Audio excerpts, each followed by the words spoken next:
Simulated racing can be awesome, but it can also be kind of a free-for-all. Interestingly, auto racing faced the same problem in its earlier days. Whether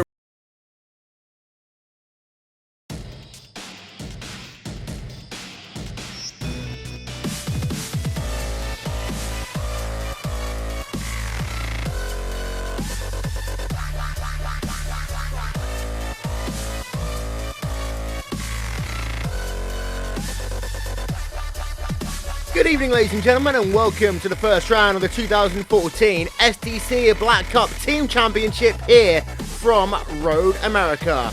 We're Vincent here on RaceSpotTV as a new season gets underway. Drivers are on track for qualifying, and we are going to bring you the entirety of qualifying as well as the race itself. Drivers today will be running for a total of 90 minutes. But of course, before they go racing, they are gonna have to go qualifying, and say that is what is going on right now. And we'll bring up qualifying times along the left-hand side of your screen. Drivers have a total of 4 laps to do the very best they possibly can here around this Elkhart Lake racetrack, which measures, of course, a total of 4 miles. So then let's check out a couple of drivers who are out on track. We will start in the wonderful world of G4 GT. With Linus Brunstrom from the Movie Go Racing team. Right along board with him as he's working himself now towards the carousel underneath the Speedville Bridge.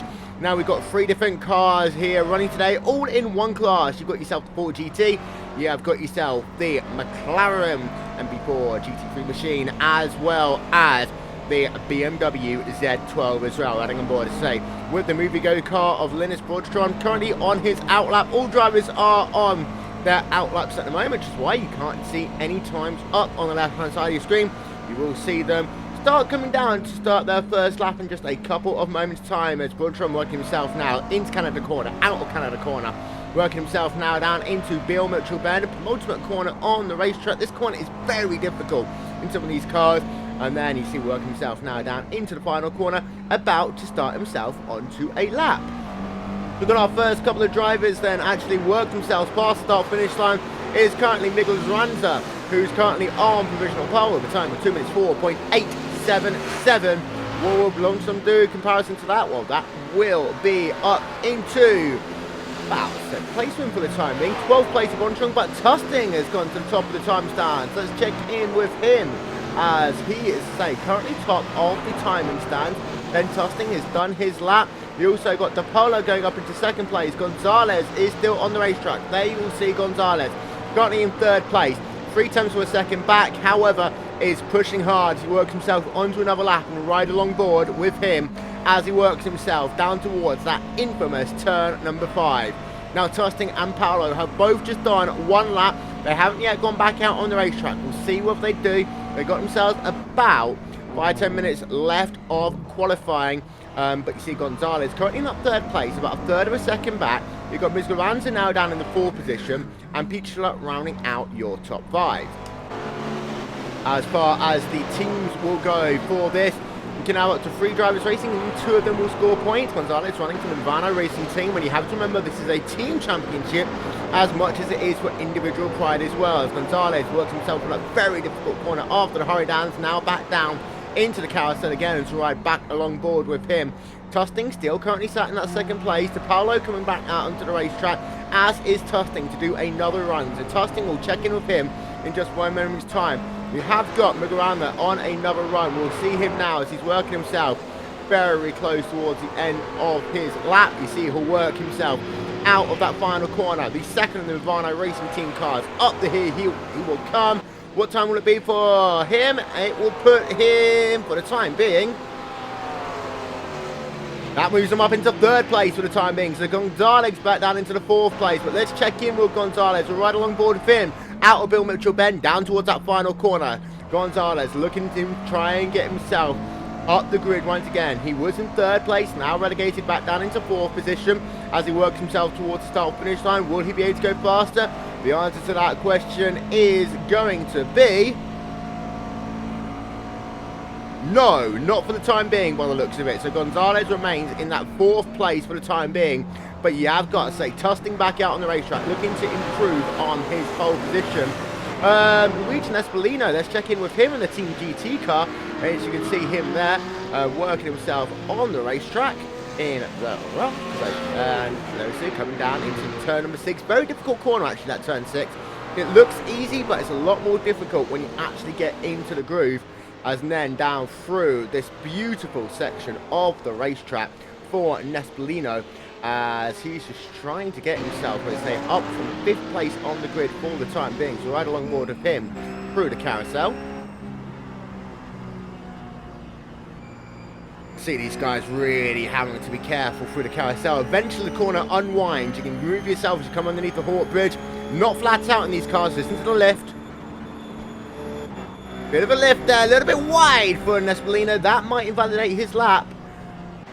And we do believe it might have done. We're keeping an eye on Nespolino, but it does look as though he might have had his lap invalidated there. So he will have to try and go again. He has still got a couple of laps to try and get the job done, but Nespolino ran very wide, and it looks as though he's just going to slow down, cool those tyres down, to roll back along board with him to see as he can improve. As Jacobs moves up into the 5th position, Nespolino now down into 6th position, as he is just cooling himself down that Team GT car. But there you can see the Iberica Racing Team car of Danilo Jacobs working himself now down towards turn number 5 in the Iberica Racing Team car.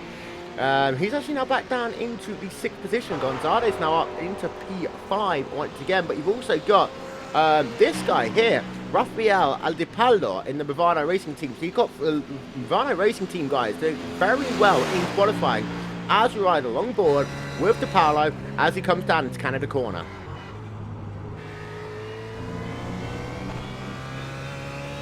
Out of Canada then for DePaulo through Bill Mitchell Bend. One more corner left for him to go as he runs a little bit wide, but he'll get that car straightened up nicely down into the final corner. He works himself out of that final corner. Now that run down towards the start finish straight. And will he be able to improve in 3rd position? Well, it was a 204.7 his best lap. This is going to be an out lap, so he will go out and do another run. But let's keep an eye out actually on Ben Tusting as we ride along board with him, because he's got pole position at the moment by 0.2 of a second. He's done his out lap. This is what is going to be classified as his 3rd full lap. But if he can improve, this will really cement his pole position. A great way to start the season for Ben Tusting in the MovieGo Racing 209 machine. Through Bill Mitchell, he will come then as he now just got himself one more corner. We'll work back along board with him as he'll work himself up the hill. You can see there, you'll see the lap come up on the right hand side of your screen. It's a 204.459 to beat for Ben Tusting as he comes underneath the Caterpillar Bridge. Will he improve his time? The answer to that question is going to be no, he doesn't. He's actually about 4/100ths of a second slower. So Tusting not going to improve that time around. You've got a couple of people still on the racetrack. Jacobs having another go. Through the carousel he comes. And Jacobs, say, he's got himself just a little bit of time. So just try and finish it all off. So right along board with him as he works himself now down through the kink. That right-hander, that infamous run down into Canada corner. Number 86 Iberica Racing Team car is still moving. We've also got ourselves this guy, the 777 machine, the Team GT driver of Nicola Cerati, working himself on the racetrack right now. You've also got Tom Valentini just bringing his car on towards pit road, as you can see there. So the Pure Racing Team number 13 machine, not looking as though he's going to do anything more in qualifying. But let's go back to Jacobs. He's now going to work himself out that final corner, and he will work himself towards the start finish line. Will he be able to improve on 6th place? You can see currently he's done a 204.7. Will he improve on that time as he comes past the start finish line? No, he won't that time. So he's now got, basically, his qualifying is done. Andy Pears is pretty much now the last remaining person on the racetrack, as well as Cerati. So we'll stay with Pears. There you see him in the Hellenic Racing Team car. The number 88 machine working himself down to turn number 5. We've also got Cerati on the racetrack as well. I believe this is just a couple of corners ahead, actually. So we'll stay with Cerati for the time being in that 777 Team GT car.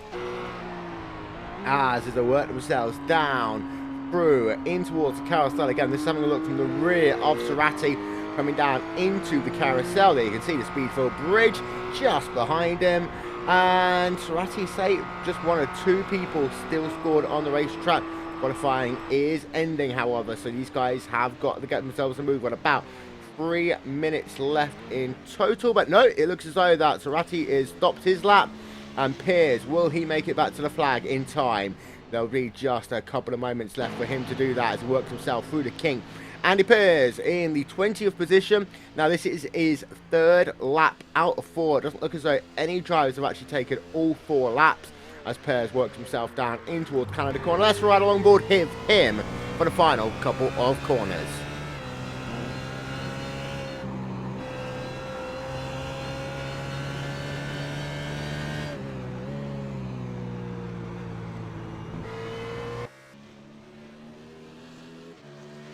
So there you see Andy Piers working himself towards the start-finish line. Will he be able to improve on 20th position? His lap is not going to, I don't think, improve his time. Let's have a look.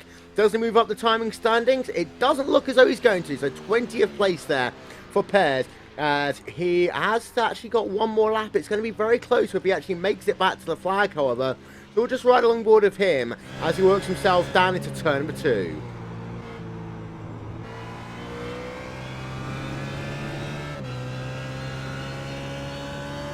Nespolino coming back onto the racetrack, but I think that this is going to be nothing more than just a sighted lap because he won't get round in time to do a run. But you can see Nespolino just bringing his Team GT car back out onto the racetrack and leaves the Brixton Stratton Bridge. He comes down in towards turn number 2.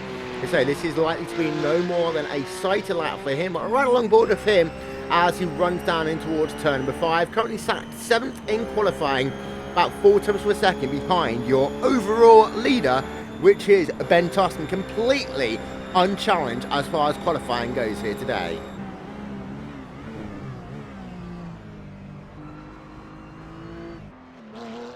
So you see Nespolino just taking it easy actually, and it does look as though that Piers isn't going to do another run. So just away from our screen, something's happened to Piers. So he's just got off the racetrack, so we'll stick it with Nespolino for the time being. It does look as though that is going to complete qualifying because you see the checkered flag will come out in just 1 moment's time to end qualifications. So Nespolino just doing himself a side to lap, but qualifications will formally end in just a couple of moments' time. Nespolino won't get back round to the start finish line in time. So, as I say, this is just a side to lap for him right now.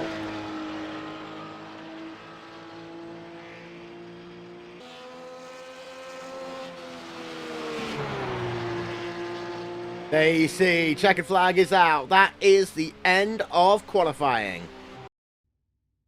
So then, ladies and gentlemen, let's run through your starting grid for this, the first round of the 2014 STC Black Cup here on RaceSpotTV. It will be Ben Tustin starting today's race on pole position. Alongside him will be Rafael Adepallo. In 3rd place, Patrick Pilcher from the Pure Racing Team and the Movano Racing Team of Gilberto Miguelozana in the 4th position. So it's Mubico Racing from Movano, from Pure Racing from Movano.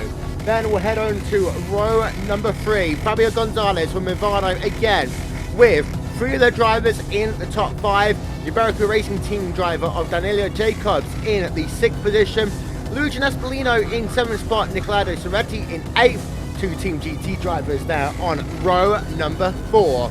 Then as we go back onto row number 5 is Tom Valentini for Pure Racing Team and Juan Jose Sanchez with a 01 Racing Team with his teammate Ruben Valesco just on the inside of row number 6. Pablo Lopez with the Iberico Racing Team in the 12th position. Welcome return to broadcast races for Pablo Lopez. And then Andres Quintana in 13th for Positive Sim Racing. The Hellenic Racing Team driver of Kizagului, Nesuranis. I'm going to have to learn that one. Sven Krumster for Pure Racing Team on the inside of row 8. Mirko Salati in the outside. Then to run through the rest of your field, you see is Ortega from Vega, Gardiner from Pears, and then you've just got the rest of your field running along your screen right now.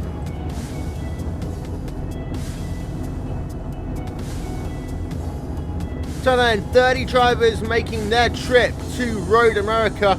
There is a look at the grid and you can see just how busy it is up and down. As you can see, just getting ourselves ready now to start pacing here at Road America. And this is the first round of the championship, running for 7 rounds in total. Going to be an incredibly interesting championship for these guys. So as that pace car makes itself around the racetrack, we will step aside for just one moment, get in a very quick commercial, and then we'll be right back. We're continuing coverage here from the first round of the STC Black Cup here on RaceSpotTV. Stick with us, we'll be right back.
Ladies and gentlemen, welcome back to the first round of the 2014 STC Black Cup Team Championship on RaceSpotTV. Today's broadcast is brought to you in part by Team GT and also by USIP Leganazal Automobilismo.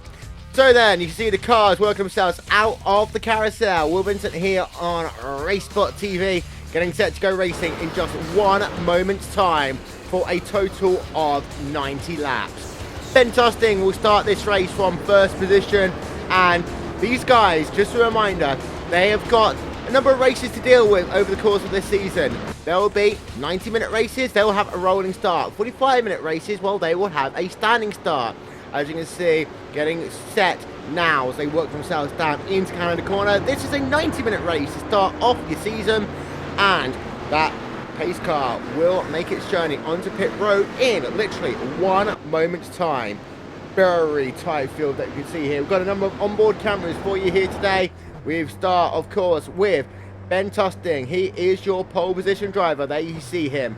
We have also got an onboard today by Donald Jacobs in the number 86 car. We've also got an onboard from Andres Quintana in the Positive Sim Racing car.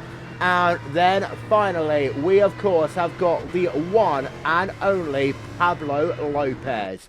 So then, drivers working themselves now towards the start of this event. You can see the pace car going to make that journey down towards pit road. A new season here on Team STC will start right now.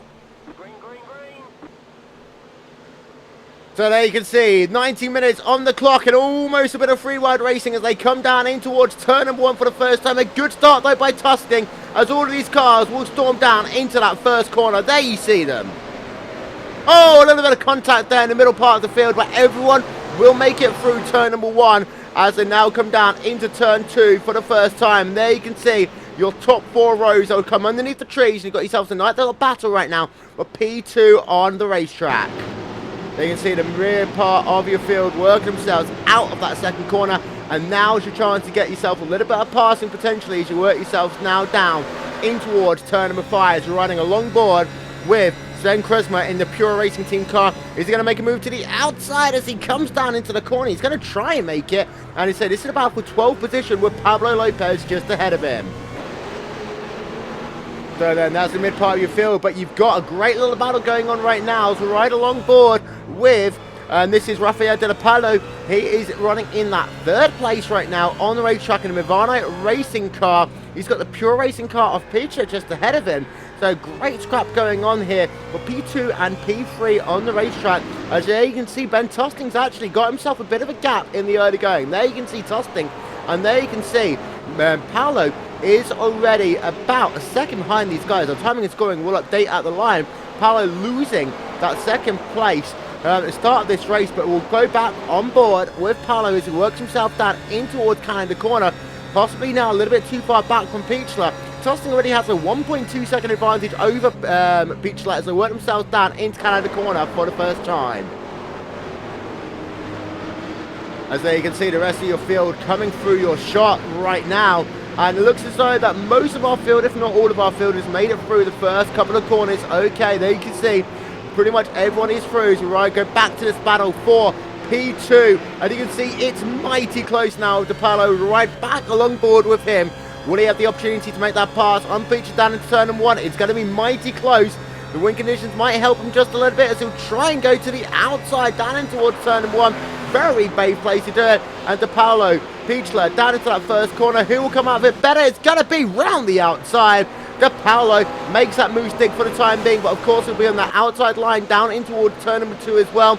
They remain side by side. DePaulo moves back up into 2nd position. So there you see DePaulo then moving himself up through the field. So he started in the 2nd position, moved down to 3rd, back up into 2nd place for the time being. But he's about 1 second behind Ben Tosting right now. So he'll come back down in towards turn number 5. Behind him, you can see a little bit of a scrap going on right now as we're with Tom Valentini and the Pure Racing number 13 machine as they work themselves back under the bridge. There you can see Valentini in that McLaren MP4, just work themselves out the corner, and it's going to be a very tough race for some of these guys, especially in mid-pack. They've got to be so careful to make sure they don't get their cars too dirty in the early going. And look at that pack that you can see just behind them as they all come back down out of the hurry downs, and a little bit of side-by-side racing going on there as well with Velasco's riding on board of him. There you can see just to his left-hand side, Velasco is just now got a little bit of a battle, and as you see, riding on board, you can see the steering wheel movement, and it looks as though that they're going to remain side-by-side for the King. This is not something that you ever want to see happen. Side-by-side, they remain for the King, and you see they're bossing the field up behind them. The Team GT car goes wide. That is going to cost him. Somehow, he keeps it on the racetrack.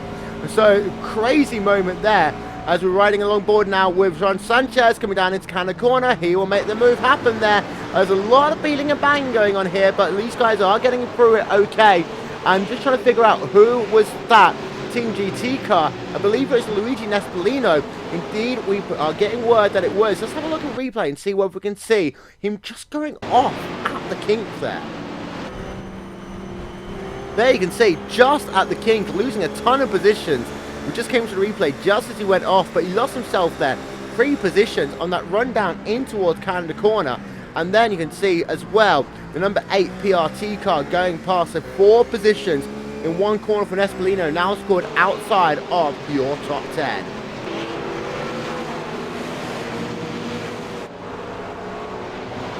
Battle for the race lead. Tosting had it easy in the early going the first couple of laps, but now you can see the gap between himself and Paolo is down to a 10th of a second on the racetrack.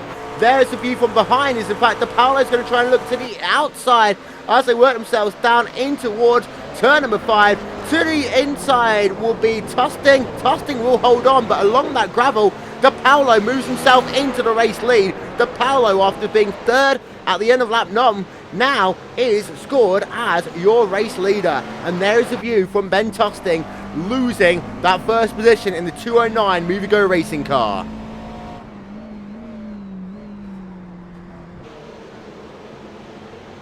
Going to run through your top 5. We'll get that ticker running along the top of your screen.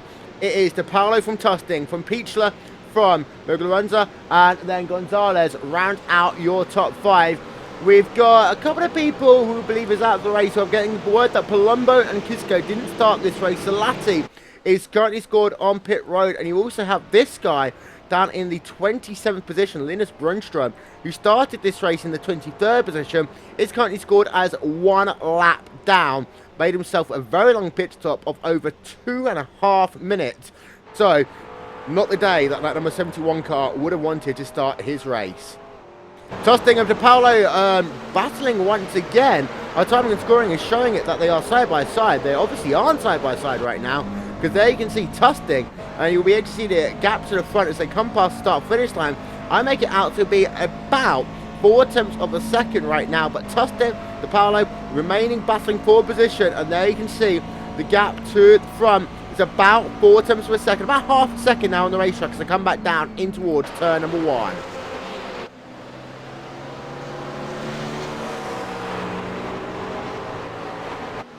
Having a look down the field then, let's have a look at this battle going on here. Cerati in the 777 machine. The 86 car of Delano Jacobs battling for positions to ride along board with this guy Cerati coming out of turn number 2, that run down towards turn 5. The gap is about 3/10 of a second to the car in front of Jacobs.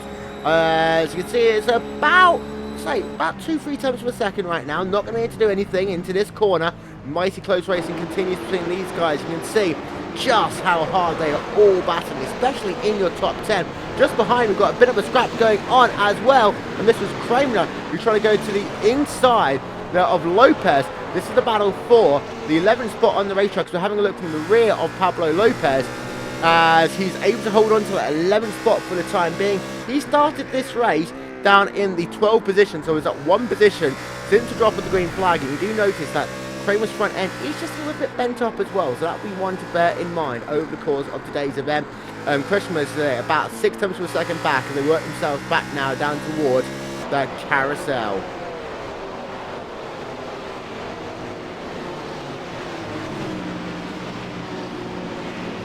Outside of your top 20, at the very rear of your top 20 even, you've got yourself Stefan Coppens battling with Andy Pears right now. When you saw Pears in qualifying, he had a bit of a tough day. As you can see, having a look from the rear of him. In fact, no, we won't, because you can see side-by-side racing down into Canada Corner. This is Coppens and Pears running side-by-side. The number 88 car there of Pears able to hang on from Stefan Coppens for the time being, but Coppens doesn't look as though he's over with that one yet. Riding along board with Coppens in that number 20 car as they come down into the final corner, and Coppens looking as though he's going to have to wait until probably turn 5 of the next lap if he's going to try and make that time back up. Girardi and Jacobs continue their battle towards the rear of the top 10. You've got Quintana just showing up on our screens potentially having an issue, but it looks as though he's all okay on the racetrack. To say Jacobs and Cerati, they continue their battle. This is the gap between Jacobs and Cerati right now. It's about 4/10 of a second. If you have a look from the rear of Jacobs, working themselves out of turn number 2, that long run back down towards turn number 5 once again. A little bit of side-by-side racing going on here. Pablo Lopez and Valesco riding along board with Lopez as he's trying to battle for 10th position. There you can see just to his left-hand side, Ruben Valesco, and Lopez is going to try and go back down to the inside into the next corner. We'll have that inside line as they come underneath the Corvette bridge. Pablo Lopez moves himself up into 10th place on the racetrack. A good start to the race then for Lopez. Of course, you knew him from the Radical Steel Series Simulator. Running here today in the Iberica Racing Team colours. Up 2 positions now since the drop of the green flag, and just ahead of him you can see Cerati and Jacobs continuing their battles to ride back along board with Cerati.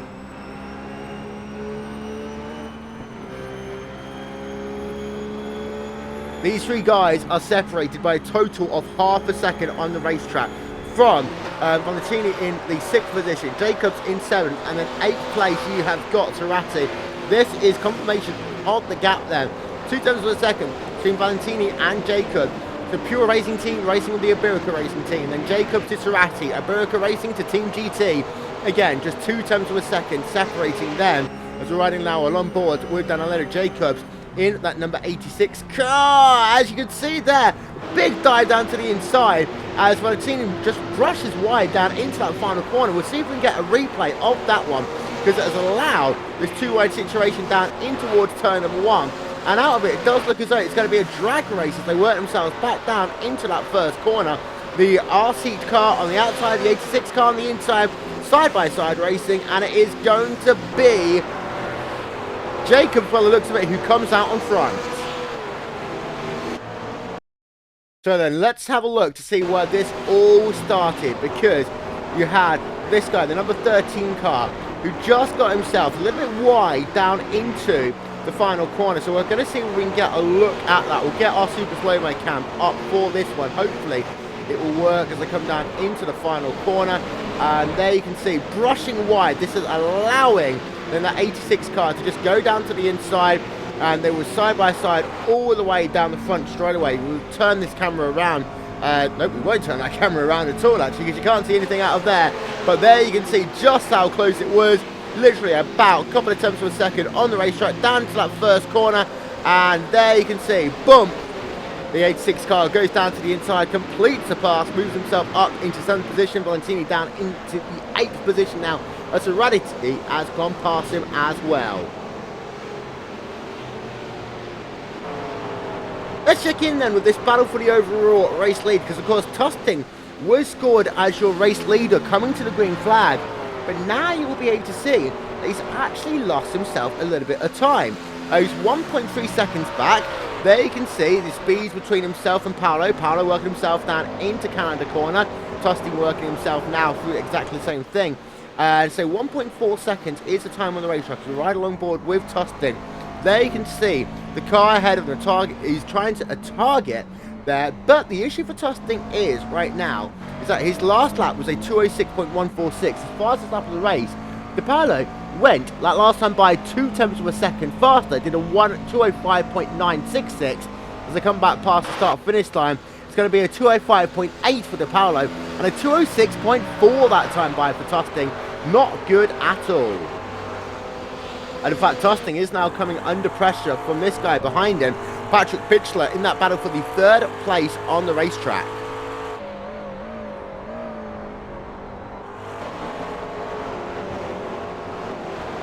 A bit further down the field, you've got this guy still in the wars, and Valentini now battling with Juan Jose Sanchez.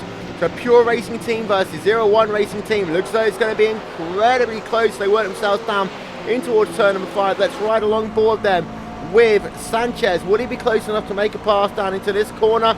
It looks like he's going to try and do so side by side, as Sanchez is going to make the move there, and he will complete it down into turn 5. A bit of a wiggle actually there from Valentini as well. So some of these guys are struggling in the early going. We've got to remember that these guys all have to make one pit stop as well in this event, so they cannot afford for their tyres to go off, as we're not even 15 minutes into today's event, but some very close racing still scored in the mid-pack. Down outside of your top 20, it's a bit of a difficult day for some of these guys. Having a look at Phil Widdowson, he started this race in the 25th position, now running himself in the 23rd spot on the racetrack, battling though with Jim Flanagan behind him. He's about 1 second back right now in the Team EOR car. These guys outside of the top 20, but still battling hard. Right now, scored in the 20th position is this guy, Angelos Juan.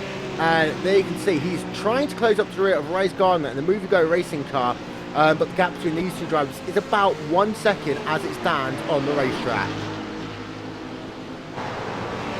So, Pablo Lopez continuing on the move. And I have to say, the one driver who's been struggling ever since this race started is Sanchez in that 01 Racing Team car. You see, sorry, Sanchez in the 8th position. He's actually moving forward. The guy who we need to really worry about is that number 13 car. There you can see him, Tom Valentini, scored in that 13th place, the 13 car scored 9th place on the racetrack, and Lopez potentially going to try and make a move to the outside through turn number 1. You can see very close racing between the two of them. Lopez not able to make a move, and watching a car lap down already in the early going, just creating a couple of issues for some of these guys. Of course, lap traffic is always a big factor in GT racing, especially here at Road America, when it can be so tough to overtake sometimes. As we ride along board with Pablo Lopez. Just ahead, Sanchez trying to make a move right now on Turati as, oh, we got a car off the racetrack. Was that Pablo Lopez getting hit from the rear? Because he did go very wide there down into turn number 5. Let's get ourselves a replay of that.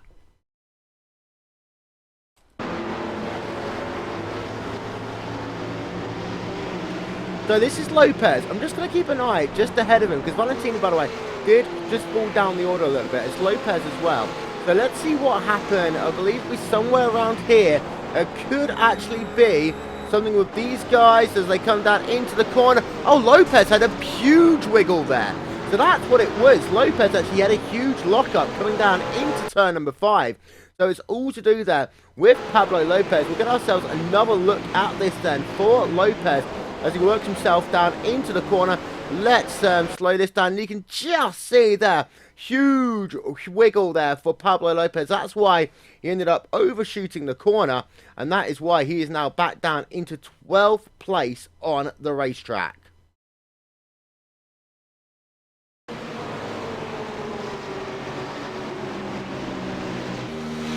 Here's your race leader, Rafael Di Paolo, as just over 15 minutes of today's race is scored complete. And that Movano racing team car now has a 3-second advantage over Ben Tusting. As we'll have a look from high above, there you can see Di Paolo, and they will have to go quite a while back actually to get to Tusting. There you can see him just coming underneath the Briggs and Stratton Bridge right now. So it's a big gap, but Tusting's under a bit of pressure from Patrick Pitchler in that battle for 3rd place on the racetrack. P2, 3, 4 and 5 mighty close. As you can see, Tusting about half a second advantage. And then Pitchler to Lugosana running in that 4th position. Again, about half a second. Then back to Gonzalez, about 1 second on the racetrack. So these guys are mighty close. You see, you can still see these battles in the early going as they continue to develop. Some of these gaps will increase, but then after pit stops it will come back down again as we've got a car off on the racetrack. Let's see what happened to him.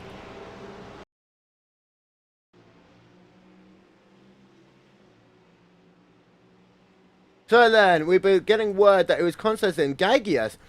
He was classified as out of the race, so we can't really see anything, but he is confirmed as being out of the race for the time being. Fortunately, we can't bring you anything from him, but we did just see him at the side of the road, and he is classified right now as out of the race. And there you see him. Big moment for Gagias, just somewhere at the rear of the track, and he is classified as out of the race for the time being.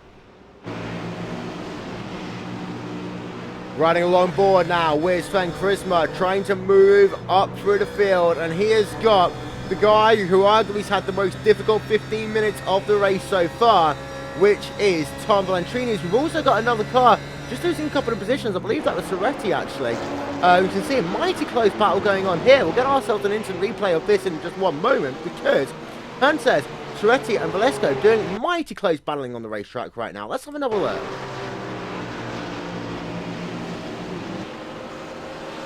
As this, you can see, is the run out of Carousel down towards Canada Corner.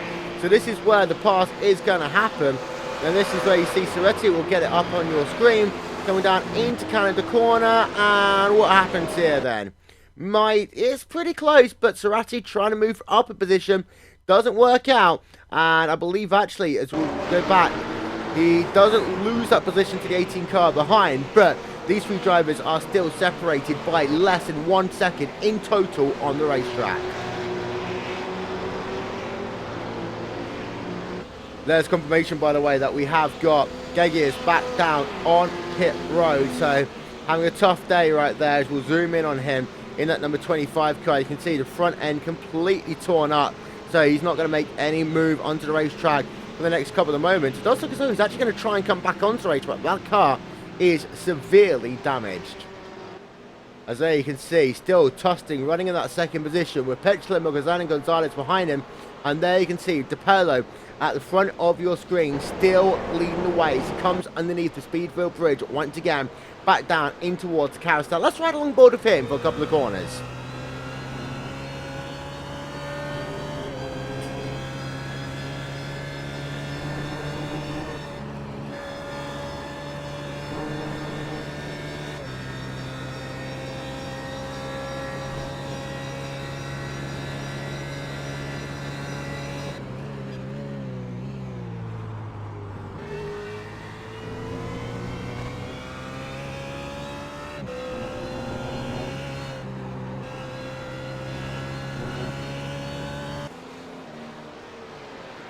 And there you can see the top 10 along the top of your screen. It is still Paulo leading, Tusting in second place, Pichler in third, Morgazana in fourth position, Gonzalez in fifth, Jacobs in sixth, Sanchez seventh, Strati in eighth, Velasco in ninth, and then Valentini rounds out your top 10. Your biggest movers in the race so far, well, there you can see Kremson's up 4 positions in the 10th position. He's our biggest mover in the top 10. Sanchez also up 3 spots. We've got a battle here with Pichler and Morgazana. You can see them rolling on board now with the guy running in that 4th position. Coppin's up 7 positions running that 17th position right now. A big move by him. Big loser. Luigi Nespolino down 18 positions since this race went green. So Lassie also down 12 positions running out of the race right now in that 28th position. Up to 160 miles an hour then from Morgazana as it comes down in towards turn number 5. He was all over the rear of Pichler. Just a couple of corners ago. Back settled into that groove about half a second back. As you can see, the gap to the leader, about 6 seconds almost now. But this is the guy running in P4, so Paulo hasn't yet started to run away with it. And you have a look, you say, Tusting still within 5 seconds of your overall race leader. There you can see Tusting, say about 4 seconds, and actually that last time by, pretty closely separated the lap times between Tusting and DePalo. But Pichler in that 3rd position is under a lot of pressure right now, as we'll have a look from the rear of Pichler to work themselves out of the carousel, back down towards Canada Corner once again.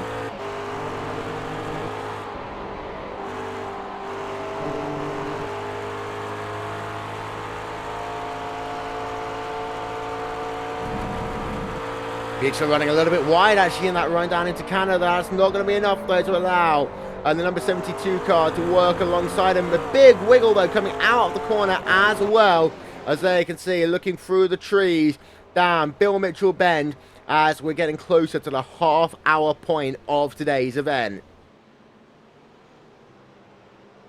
Having a look down the field then, and Velasco and Turati, they are still battling for positions as well as we ride along board with Velasco. You see 2 guys ahead of him. First one of them is Turati running in the 8th position, then ahead is Sanchez as well.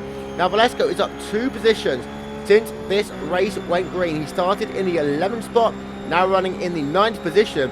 In traffic, however, he is running about a second off his ultimate pace, and this is one of the issues with Road America. It can be hard to pass, and you can see already the dirt accumulating on the windshield from Velasco as well. That's only going to get worse as these guys are still about 25 minutes away from their first round of pit stops here. There you can see Sanchez at the front of the trains. We'll have a look from the rear of him. He is under a bit of pressure right now from Turati as they come down into turn 5. Which way is Turati going to go, if he's going to go anywhere? Almost a bit of a block there actually for Sanchez. But I think that Turati was far enough back that that wouldn't be classified as too defensive driving there from race control. And actually now Turati is under attack from Velasco. Side-by-side racing. There you can see Velasco will have the inside line into the next corner, but not able to get that move complete.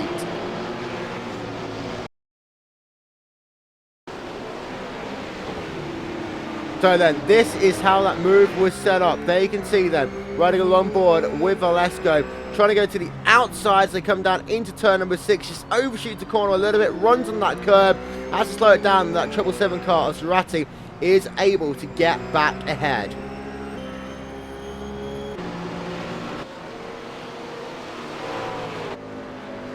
Fabio Gonzalez right now running himself in the 5th position on the racetrack. He's kind of right there in the middle of this front pack, which has got Tusting, Pichler, Morgazana, and Jacobs behind him as well. So right along board with him, coming out of Bill Mitchell Bend underneath the Corner Bridge, back down towards that final corner. Now, Gonzalez started this race in the 5th position, still running himself in the 5th position, with 25 minutes of this race scored complete as he works himself back down towards the start-finish line again. There you can see 2, 3, 4, 5, 6 cars all coming past in a very big hurry back down towards turn number 1. And there you can see Gonzalez in that 111 car representing Team Movano Racing. And of course Movano Racing has got the guy just ahead of him as well. That is that number 72 car of Gilberto's, who work underneath the trees, and you can see a slow car there just at the rear of the field. I'm getting word, yes it is Linus Brodstrom. Of course we saw him earlier on. he is now scored 2 laps down in this event, and he's had a tough time with it. Started this race in 23rd position, now running in that 25th position. The last of the guys actually circulating on the racetrack, we still have got Gorgias scored on pit road, and he is running in the 26th position, still classified as being in the race, however still getting some substantial repairs done to his race car. There's a driver who we never thought would be so far down the field, Luigi Nespolino, one of our biggest losers in the race so far. There you can see, down 17 spots from his starting position, which was inside of the top 10. That Team GT car hasn't had the day he's wanted here today, so right on one board of him underneath the Corvette bridge. Currently scored as 1 lap down. He's had some form of incident because he's made himself a pit stop. I believe he's got himself some repairs done as well. The issue is actually his times are fast. 2:06.6 his last time by. Now actually, that's faster than your race leader, the Paolo. The Paolo's last lap time, we'll get confirmation in a moment, it was a 2:06.9. But Nespolino is the fastest guy on the racetrack right now. Unfortunately, out of position due to some incident earlier on. And there's confirmation, your race leader in the Movano car, his last lap time was a 2:06.9. So Nespolino is actually scored as the fastest guy on the racetrack. And actually, you've also got Race Garner like last time by doing a pretty fast lap as well. But the Polo, as you see, coming back down towards the start-finish line, that gap continues to increase. It's now up to 5 seconds between himself and Ben Tusting. Last time by 2:06.6 for the Polo, 2:06.9 for Ben Tusting. In the previous lap also did a 2:07, still under quite a lot of pressure from Pichler. As there you can see confirmation of the gap, literally about 1 second on the racetrack, as there's a view from Tusting to the rear of Pichler.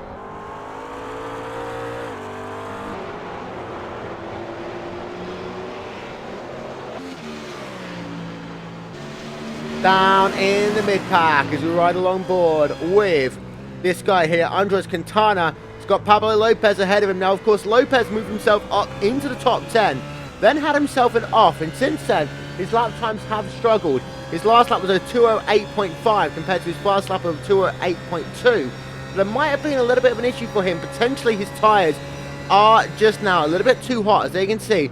The Positive Sim Racing car of Quintana running in that 12th position, about a second behind Pablo Lopez in the Iberica Racing Team car as they come back down towards Corvette Bridge once again. And Quintana, his last lap time was get confirmation of that in just one moment's time, was a 2:07.5. His fast lap of the race is 2:06.669. So the EC Sim hardware car of Quintana getting held up a little bit round by Pablo Lopez as we get closer to the half-hour mark of this event. And behind a guy who's been struggling all race long. We ride along board with him. It is Tom Valentini in the Pure Racing car. Started this race today in the 9th position. Moved himself up positions early. Now down into the 14th place on the racetrack. His last lap a 2:07.4 compared to his fastest a 2:06.8.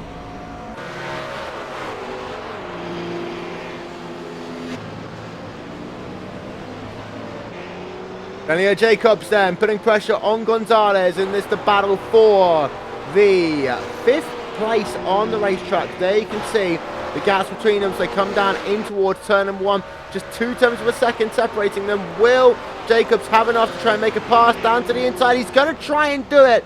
Not quite close enough though, as they work down in towards turn number 1, as Jacobs will remain in position for the time being. And ladies and gentlemen, as we get past the half-hour mark in today's event, here is a look at your top 10. It's the Paolo from Tusting, from Pichler, from Magazina, from Gonzalez, from Jacobs, and Jose Sanchez in 7th, Soretti in 8th, Ruben Velasco in 9th, and Pablo Lopez rounds out your top 10. We'll step aside for just one moment and we'll be back with continuing coverage here from Road America. Stick with us. Simulated racing can be awesome, but it can also be kind of a free-for-all. Interestingly, auto racing faced the same problem in its earlier days. Whether it was on the back roads, the beaches, or the city streets, the racing was fun. But there was always a certain level of chaos and danger, until some folks came along and put some order to all of this. Stuff like official racetracks, regulations about weight and equipment, and enforcement of standards. That's what gave us high-speed excitement, fast-paced action, and photo finishes. That's when racing became racing. The guys over at iRacing.com have made the same transformation in the world of sim racing. Sure, they've got the most accurate tracks and realistic cars out there, but that's just the start. See, iRacing analyzes the performance and results of each driver in every race, so you can be sure you're always placed in races where the competition will be tight, and that those reckless drivers who ruin it for us all are kept in the pits. Not to mention that with over 45,000 active members already in their vast community, you can find races day and night, so you can always get in on the action. You can even join a league of your favorite series. And since updates are always automatic, you don't have to worry about software and can focus on the track. Zip up your fire suit and check out iRacing.com.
Getting close to the halfway point of this, the first round of the 2014 STC Black Cup Team Championship, as we have a look high above here at Road America. Don't forget, ladies and gentlemen, this coverage is brought to you in part by Team GT, official partner of the STC Black Cup, and also USIP, the Liga Nazana Automobilismo, who was a partner of today's race as well. It is still Rafael De Paulo who leads the way here at Road America. He has led since about lap 3 in today's event. As we check in with him as it comes to our start-finish line, he has led a total of 14 laps out of 16 in today's event. Ben Tosting, this guy here in second place, he has led 2 laps. He led from pole position, but fell back down into the second position. And since then has had to really battle with Pitchler in this battle for the 3rd place on the racetrack. Pitchler, he started this race here today in the top 5, as you can see, confirmation, starting in the 3rd position, still running in that 3rd position, and we've got this guy, Migozona, running in the 4th position, and Miglozana actually, sorry, running himself in that 4th place, started in the 4th position as well, so right along board with him as they work themselves through turn number 5.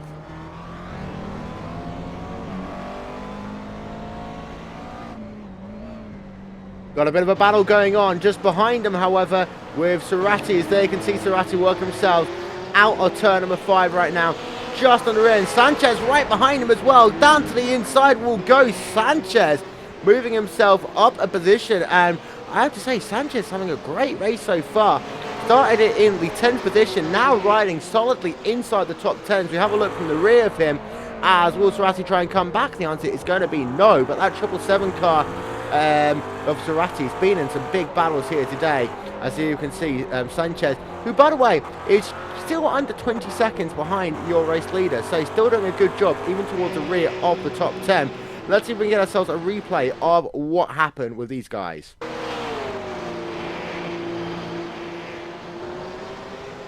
So you can see they're battling mighty close as they ran down into turn number 5. And actually Cerati tried to make a move. Oh, there's a wiggle there actually for Sanchez. as they worked themselves down into the corner. They had to go side by side through it, and then they came out. You can see for 16 car Sanchez, who was able to stay ahead in that 0-1 racing team. Number 16 machine remains in the 7th position for the time being. Outside of your top 10, you still got some good battles going on, and you start the guy running in the 11th position, the guy who has fallen down 3 positions since the drop of the green flags. We have a look from the rear. This is Tom Valentini running in that 11th position.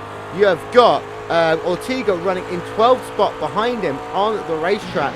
Ortega, there you can see him, say in that 12th spot right now. In the positive sim racing car, the number 101 car. Just behind him, you've got Quintana running in the 13th position in the 2nd positive sim racing car. And just behind, you've got Listeroris there in the Hellenic Racing Team car, running in the 14th position. But some very close gaps even between these guys right now, as they're going to ride along board with Quintana.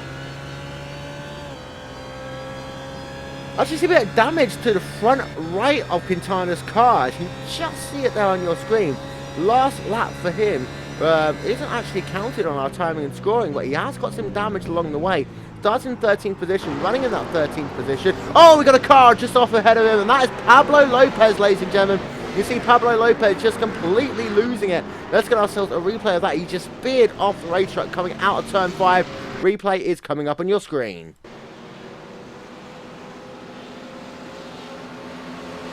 So this is down into turn 5. Is there going to be a bit of help there between these two drivers as they come down into the corner?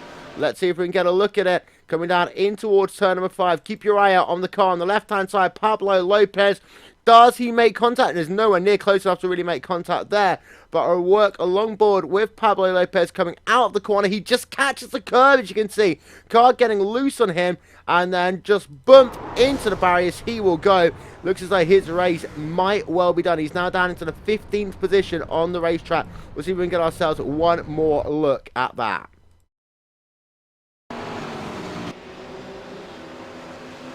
So here you see it back again, down in towards turn number 5. Pablo Lopez in the number 21 Iberica Racing Team car, just getting a big wiggle, spinning that car into the very solid concrete barriers. The tyre barriers finish next at the corner, even though you do get cars getting loose on that big Astro curve that you see on the exit of the corner.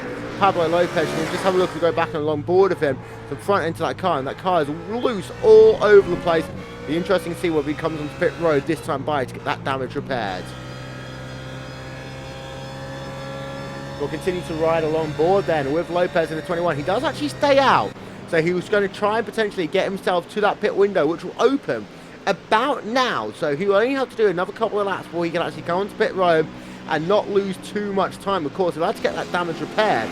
And his last lap, ironically, was dramatically slow, 2:20. So he lost 14 seconds and he spins it round again. So not going to plan then for Lopez in that 21 car. Replay coming up on your screen. And this is that run down in towards turn number 2. There you can see the car just getting wicked loose on him as he works himself through the corner. Pablo Lopez, his day is not going the way he wants it to go at all, as he's now down into the 14th position, still carrying along, but Lopez's day is going from bad to worse right now. Battle going on the racetrack between Ortega, they're just losing the positions. They come underneath the trees, and he's been battling with his teammate Quintana. I believe that Ortega's just allowed his teammate to go past him. Let's get another look at that, because I do believe that Ortega's the one who lost that position there to Quintana. We'll get another look from high above as they work themselves. There you can see Ortega in that 11th place. So you actually, I wonder if he actually just goes off the racetrack. He does catch a curb there, runs wide, and that is going to cost him dramatically as you see his teammate goes past him. Thankfully, he doesn't lose much in the overall picture of the team, and he's able to defend as you have a look from the rear of him, from the guy running in the 12th position now, which is Nestoris. Nestoris remains in that 12th position for the time being as Tusting. Not sure if Tusting's on pit road. In fact, Tusting is indeed making his first pit stop of the day. So there you can see pit road becoming a very busy place all of a sudden. So Ben Tusting will have that first pit stop. He's on towards pit road. You've also got a couple of other people involved on pit road as well right now. You've got the guy from 4th place. There you'll see him. We've got Rosanna on pit road, and you've also got Gonzalez on pit road as well. There you can see Gonzalez in the Ravana Racing Team 111 machine. But let's go back to Tusting then. As he's going to get himself some fresh tyres. He will top up with race fuel. He will be good to go towards the end of the race. As they can see just ahead of him, actually, it does look as though that Tusting is going to be the slow one here, as he's going to lose all forms of time now. 31.8 second stop for Tusting, and Magazana does a 25-second stop just ahead, and Gonzalez doing a 25.1 second stop. So Tusting losing 2 spots there in the course of pit stops. Not the pit stop that Ben Tusting would have wanted to have happened to him at all. He's also come out into traffic to ride along board of him. He's actually now got Angels who is Jean just ahead of him, as well as Rice Gardner. So Tusting's pit stop very, very slow.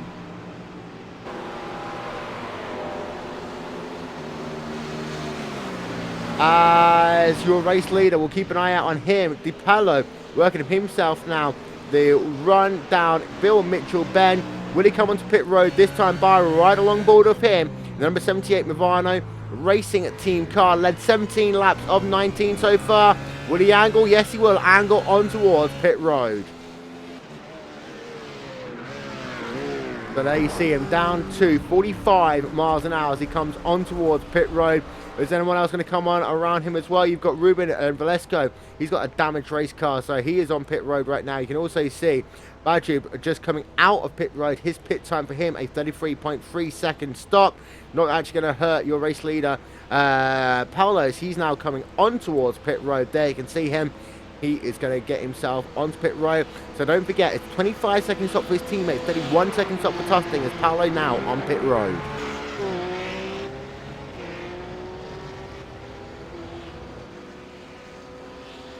Behind him, you've got Petzler on pit road, Jacobs on pit road as it stands. Cerati takes over the overall race lead for the time being. There you can see Petzler making his pit stop in the Pure Racing Team car. It's just behind him as well, the Iberica Racing Team car of Daniel Jacobs making his pit stop. But DiPaolo, a 25.9 second stop, so not bad there for Paolo.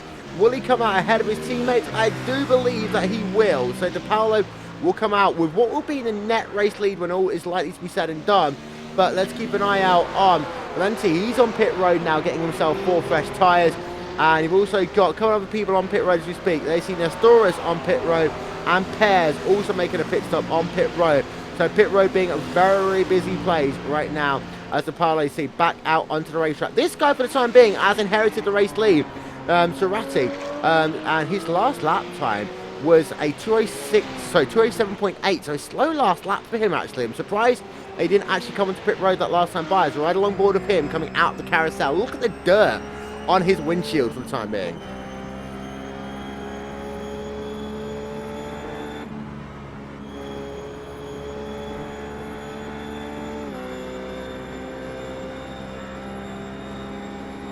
So down into Canada corner for him then. And he's currently got a 15-second gap over Ortega, who hasn't yet made a pit stop. There you can see Ortega in that that gross second place for the time being in the positive sim racing car. His teammate Quintana also yet hasn't made a stop. But there's the guy who will inherit the race lead once all is said and done. DiPaolo, he has led all but 2 laps of today's event. Will Cerati come on towards pit road or right along board of him? No, he stays out. So Cerati will be classified officially as leading a lap. You'll see it come along the top of your screen. Wait for it. Now, there you see Trouble 7 officially classified as the race leader, leading 1 lap of today's event here. As we've got Egor, who is Span, I believe, who just made a pit stop there. You can see him running in the 13th position. Pit time for him. Well, he hasn't actually yet made a pit stop, running in 12th place overall. But let's go, still scored on pit road. This has been a very long stop for him in the 01 Racing Team car. Very damaged front end, and you can just see, we'll try and zoom it in, you can see the damage that he's got. He's got another car on pit road. This is Ortega making his first pit stop of the day. Ortega falls back down the standings. He was in about 12th place before pit stops. Again, we'll be looking at somewhere around a 25, 26 second stop for him As you can just actually see it, as we'll cut this overlay off, there's the damage to that 18 car we were talking about. Pit stop time is a long one for Ortega, actually, as we've got a car coming onto pit road just behind him, 70 miles an hour. Of course, I believe might be Race Gardner on pit road, and a very long stop for Ortega, over 40 seconds, 36 seconds. He is out and away, and here you can see Gardner on pit road in the Movie-Go racing car, getting himself his first service of the day. Now, Gardner did himself 22nd place is where he started this race. You can see him falling back down the order as his pit stop continues. So keep an eye out. We're expecting about a 27, 28 second stop for him. So it's a little bit long on pit road as well. 30.2 seconds. He is back out and away.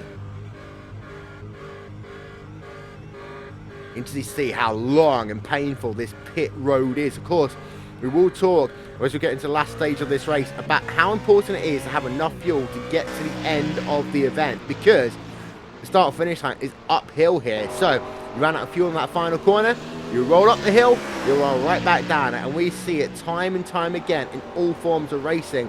As Cerati does, by the way, stay out to do another lap. So this is now going to be the second lap led for Nicolas Cerati in that 777 Team GT car. Hasn't yet made a pit stop, classified as that first position, up 7 spots, but again, 27.7 that last time bike for him. Now he will gain some time on pit road, arguably a couple of seconds, maybe a little bit more.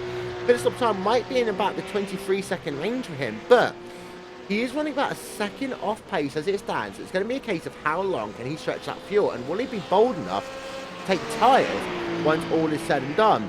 You have got the Paolo, by the way, back up into second place, as here you have now onto pit road Quintana. There you can see Quintana on pit road, and this is from the what was originally second place for the time being. He's fallen back down the order. Now keep an eye to see where he comes out around his teammates. Actually, Quintana is just having a look to see where his teammate Ortega is. Currently scored in 15th place because a couple of people haven't yet pitted. Keep an eye on Ortega. There you can see him working himself now out of Bill Mitchell Bend down towards that final corner. Quintana and Ortega, the bosses of sim racing drivers, are mighty closely separated on the racetrack. Quintana still on pit road as Ortega now comes past. As there you can see, Quintana now just coming back onto the racetrack, and it does look as though that Ortega is going to be mighty close. You can see the two as they come out of pit road, past the sim racing cars, and Quintana just going to lose out there to his teammate. Confirmation of the pit time then from Quintana, 37.1 seconds up for him. Mighty slow for him. He's actually also got Andy Purz just 1.3 seconds back on the racetrack. Different fuel capacities, of course, for this car, different fuel usages for these cars. Means some of the cars have slightly longer stops than others, but that is all compromised with things like straight line speed and also how many laps they can do on a tank of fuel, etc. Quintana back down into the 15th spot on the racetrack for the time being. But here is your race leader again. Cerati stays out to do another lap. We have got a car onto pit road. I believe that this might be Bondstrom actually, who's right along board. Yes, it is. So Bondstrom making what is going to be his third pit stop of the day. He scored 2 laps down. So Bondstrom's had a tough day of it here today. But there you can see him in that Movie-Go racing car. Every position will count, even though he is down 2 laps as it stands right now. If his teammates have issues, he will, of course, move up the order and gain valuable points for his team. As we said previously, it's the top 2 of the team who will get the points. The third driver, well, you know, they're just there to make up the numbers, you could argue, but it's a team championship, not just an overall drivers championship, as we ride back on board with the Team GT car, the 777 machine of Nicolas Cerati. We'll stay on board with him for a couple of corners.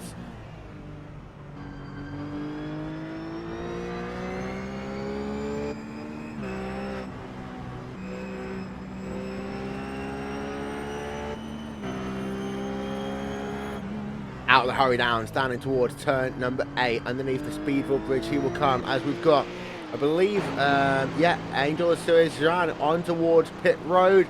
Let's have a look at him. You can see 45 miles an hour as he's going to make his pit stop. Russ running in 13th position. A couple of people haven't yet made a pit stop, by the way, as here comes one onto pit road. Keep an eye on his pit stop as we run through people who haven't yet made a pit stop. In fact, White, I believe, might have undershot his pit stall there. So we'll keep an eye out on that one. But Vega hasn't yet made a pit stop.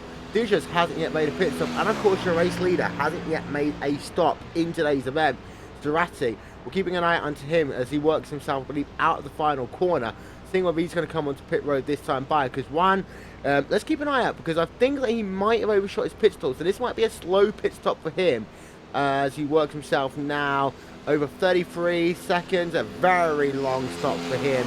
Over 40 seconds will it be for the Iberica racing car. 38.6 in the end then for him as he works himself back out of pit road. And here you can see your race leader now on towards pit road. Zarate, after leading a total of 3 laps in today's event, will give it back up to Rafael De Paulo as Zarate will make his one and only stop in that Team GT car. He was able to go about 52 minutes, including a pace lap. So by far the longest of the top 10. Again, he did start today's event in the 8th position, running in first spot, but De Paulo is, of course, now going to catch him and repass him. We need to keep an eye out, though, on this pit stall, and a lot of the teams will be keeping a very close eye. There's another Team GT car coming onto pit road as well, just ahead, and I believe that was Nespolino, of course, has had a miserable day here today. Zarate just bringing his cars, you see 2 Team GT cars just getting their service done simultaneously. Zarate is going to be actually quite a long stop, all things considered. He's back now down into 7th place already. Out and away he will go. He'll fall nicely into 8th spot on the racetrack, so right back along board with him. 33.6 second stop for him, coming out of pit road into 8th position, as we said. But after leading a couple of laps, that isn't the race that you necessarily would have wanted to have had. There you can see Nespolino coming out of pit road as well. 27 second stop for him. So, compare the 2 pit stop times, 2 people pretty much in exactly the same strategies, a 5-second difference there. Zarate did lose out, and he's 17 seconds now behind this guy, Dredges, who hasn't yet, to be fair though, made a pit stop in today's event. As you can see, the one and only guy in the top 10 yet to make a pit stop. And there you can see the gap between himself and Zarate. Zarate's just going past him there. So we'll keep an eye out on that. Zarate moves himself up into 7th position. Dredges moves himself down into the 8th spot. Just having a look at the lap times. Last time 2:10 there for Rennes Dredges. He was scored in 21st place earlier on. Through this strategy, he's moved up 13 positions, but was right along board of him. Likely to fall again outside of the top 20. And having a look realistically, he'll probably fall down into about 19th place when all is said and done.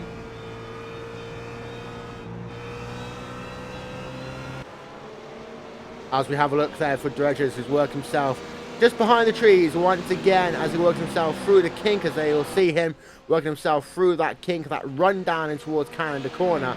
So Dredges there for Blue Flag Racing. Wanted to give a shout out to a good friend of mine, Mark Warmington, one of the team captains for Blue Flag Racing. Not having necessarily the day they would want to have, but getting a little bit of airtime. Dredges say the only driver scored inside the top 10 yet to make a pit stop at this stage of the race.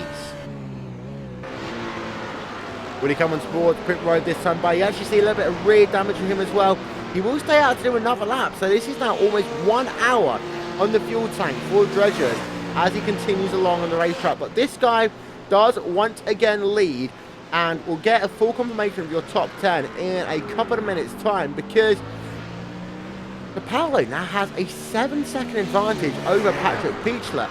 There you can see De Paulo as he works himself out of this corner, and you see Pichler will have to go back. There you see he's not even out of turn 5 yet. Now he's into turn 6 and has got, though, Gilberto all over the rear of him, that second Movano racing car. It could be a 1-2 if Gilberto can get past Pichler. A great race start of the season for the Movano racing team car, because these guys are having a great scrap. And then, of course, the guy running in the 4th position is the 3rd of the Movano team cars. So Movano are just dominating here. Repeat, 1, 3 and 4 currently in today's event as we ride along board then with Gonzalez.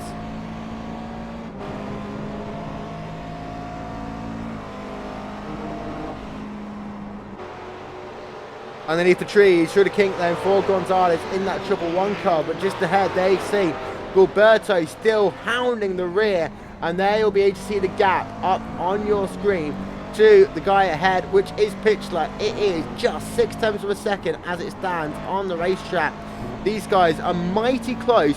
Last time by, they were separated by about 1/10 of a second on the racetrack as well. So these guys continue to battle for Gilberto, who just have to make sure though that he keeps enough in reserve towards the end of this run, just to really put the pressure on Pitchler potentially in the latter stages of this event as we get closer and closer to the 1 hour mark of today's event. Some of the battles have started to calm down a little bit, but we still got a great one going on here. Of course, Dredges yet hasn't made his pit stop, but the gap behind him is pretty close right now.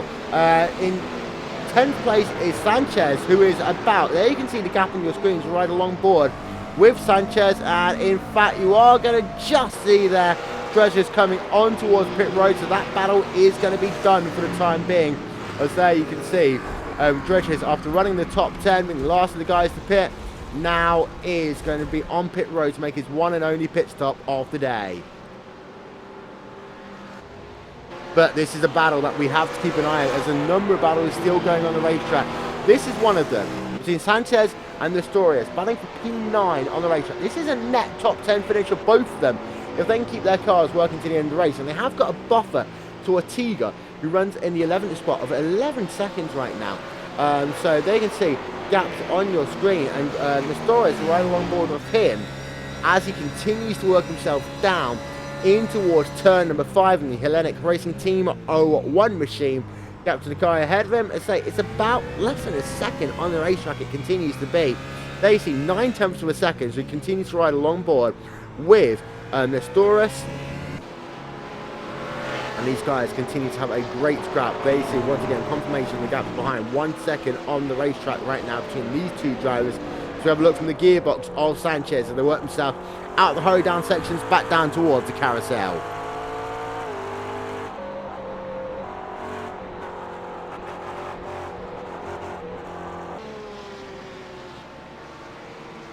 Sanchez actually able to gain a couple of attempts on that lap so far over Nestorius. Just keeping an eye on a couple of other battles that are still going on the racetrack. We've got a very interesting one here between Gonzalez. There you see as we'll have a look from the rear of Gonzalez to Jacobs, who runs in the 5th position. Just half a second separating them on the racetrack right now. Gonzalez in the 3rd Movano Racing Team car. So don't forget, he's the 3rd of the cars. He's not going to score any points in this race, despite the fact he comes home in 4th. Daniel Jacobs running that 5th position in the Iberica Racing Team car will score points because he's the lead car there for that team. But of course, if Gonzalez can just stay ahead of him, will reduce the number of points that the Iberica Racing Team will get in today's event. Very close between these two drivers right now.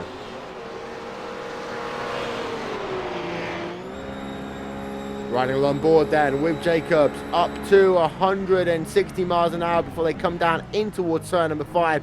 Such a difficult corner, turn 5. Of course, we did see Pablo Lopez earlier on in today's event lose it at this corner. But Jacobs nicely through here, so come back down into the hurry downs. And this is that section of the racetrack you've got to be oh so careful about. And Jacobs remains within that about half-second window right now as we are almost at the 1 hour point of today's event.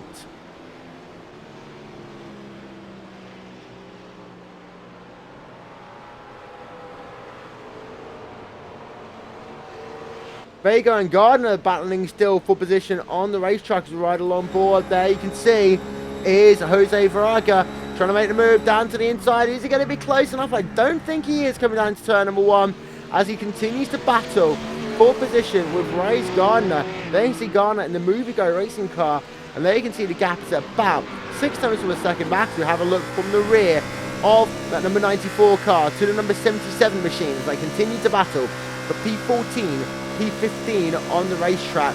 These guys really still fighting, even though they are outside the top 10. As we said previously, every point matters, especially if you are the first or second one of your team's cars in the event. So then, just past the 1 hour point of today's event, there's confirmation again of the very close battle we have. Will Jacobs have a try and make a move down to the inside? He will have a go down in towards turn number 1, and he goes down to the inside. Not going to be quite close enough to make the pass, but he'll have the run out of turn number 2. Jacobs looking so he is actually going to go past Yes, he will go past Gonzalez, and he makes that move now up into 4th place on the racetrack. Replay coming up on your screen.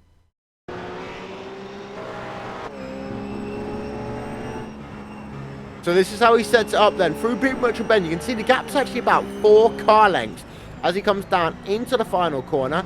See, getting himself a better run at the corner, a little bit of a wiggle from the car ahead. This is where that slipstream comes into play with Jacobs, as we'll have a look from our camera high above here.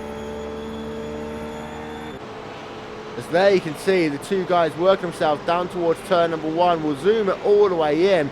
As there you can see, nice simple pass down to the inside. Couldn't get it done, but unsettles the car ahead of Gonzalez. Then gets a much better run out the corners. Gonzalez then has to run onto the grass. And as they come down in towards turn number 2, Jacobs, they come underneath the trees, managing to make that move stick, moving himself up 1 position on the race. Right, let's get one more look.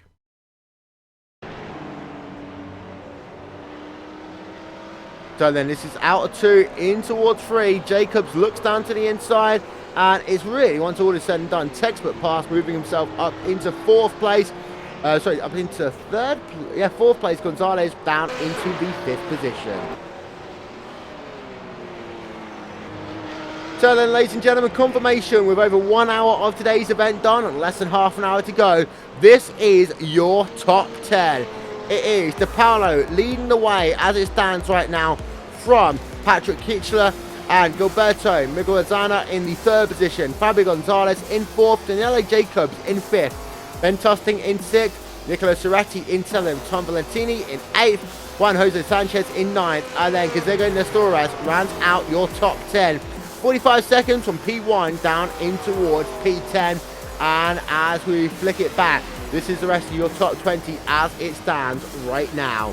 We're going to step aside for just one moment, and we'll be back at the conclusion of the first round of the 2014 STC Black Cup Team Championship here on RaceSpotTV. Stick with us.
Simulated racing can be awesome, but can also be kind of a free-for-all.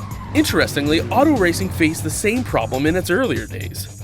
Whether it was on the back roads, the beaches, or the city streets, the racing was fun. But there was always a certain level of chaos and danger, until some folks came along and put some order to all of this. Stuff like official racetracks, regulations about weight and equipment, and enforcement of standards.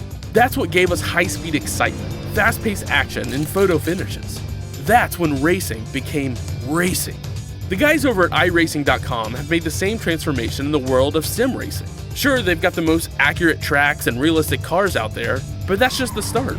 See, iRacing analyzes the performance and results of each driver in every race, so you can be sure you're always placed in races where the competition will be tight, and that those reckless drivers who ruin it for us all are kept in the pits. Not to mention that with over 45,000 active members already in their vast community, you can find races day and night, so you can always get in on the action. You can even join a league of your favorite series. And since updates are always automatic, you don't have to worry about software and can focus on the track. Zip up your fire suit and check out iRacing.com.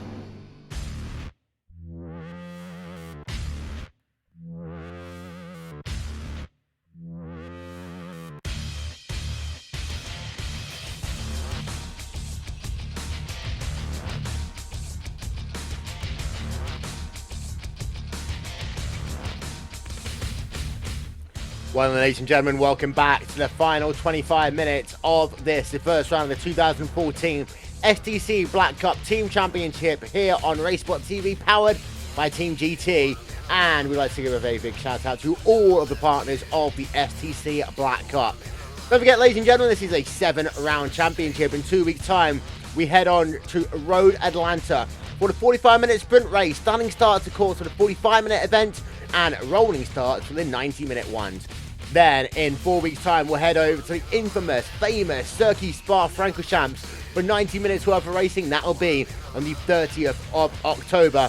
Race number 4 will be of the Autodromo Jose Carlos Pace, which will be a 45-minute event on the 13th of November. The Daytona Road Course hosts round number 5 of the championship on the 20th of November.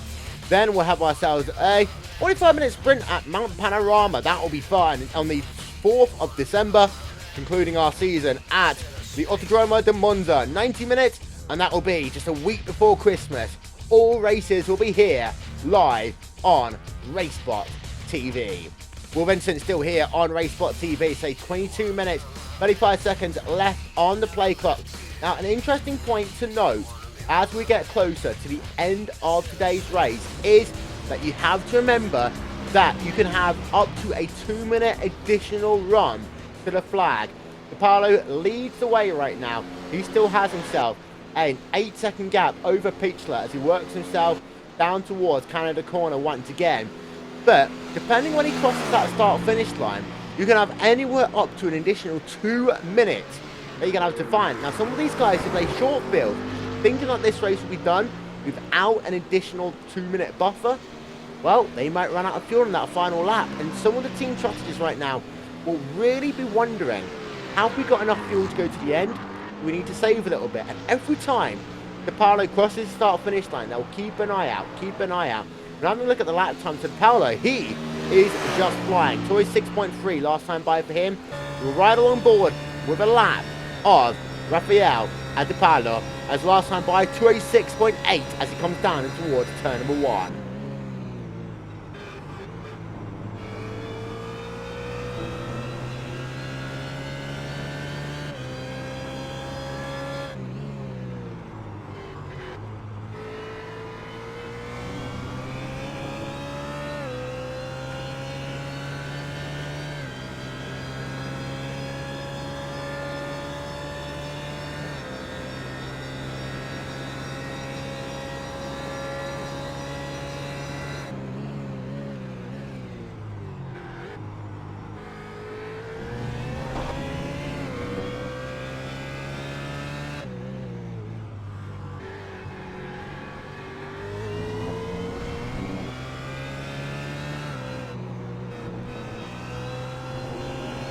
There you can see DePaulo, first part of the lap, just picture perfect for him.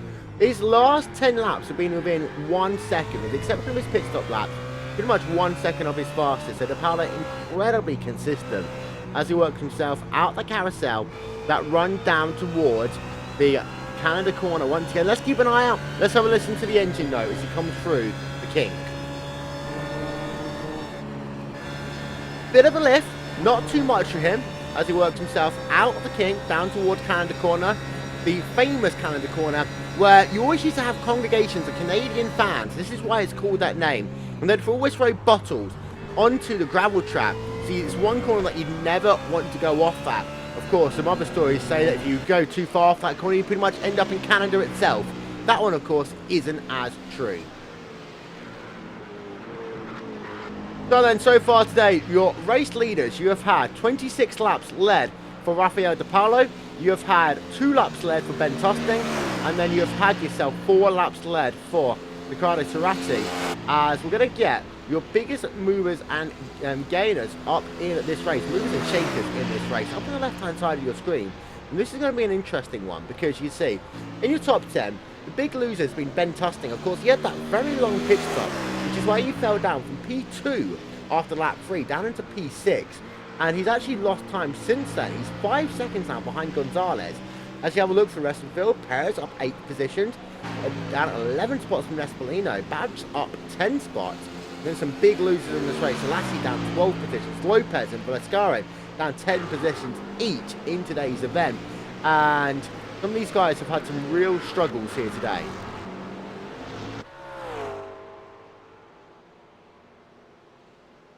Bryce Gardner, a couple of moments ago, was involved in a nice little battle with Verga in this battle for 14th place on the racetrack. We're going to ride along board with Gardner. You can see there's a little bit of crumpling to the front of his car as well. We'll see if we can get a look at that from a decent angle the next time he comes down in towards Canada Corner, which he's actually going to do right about now.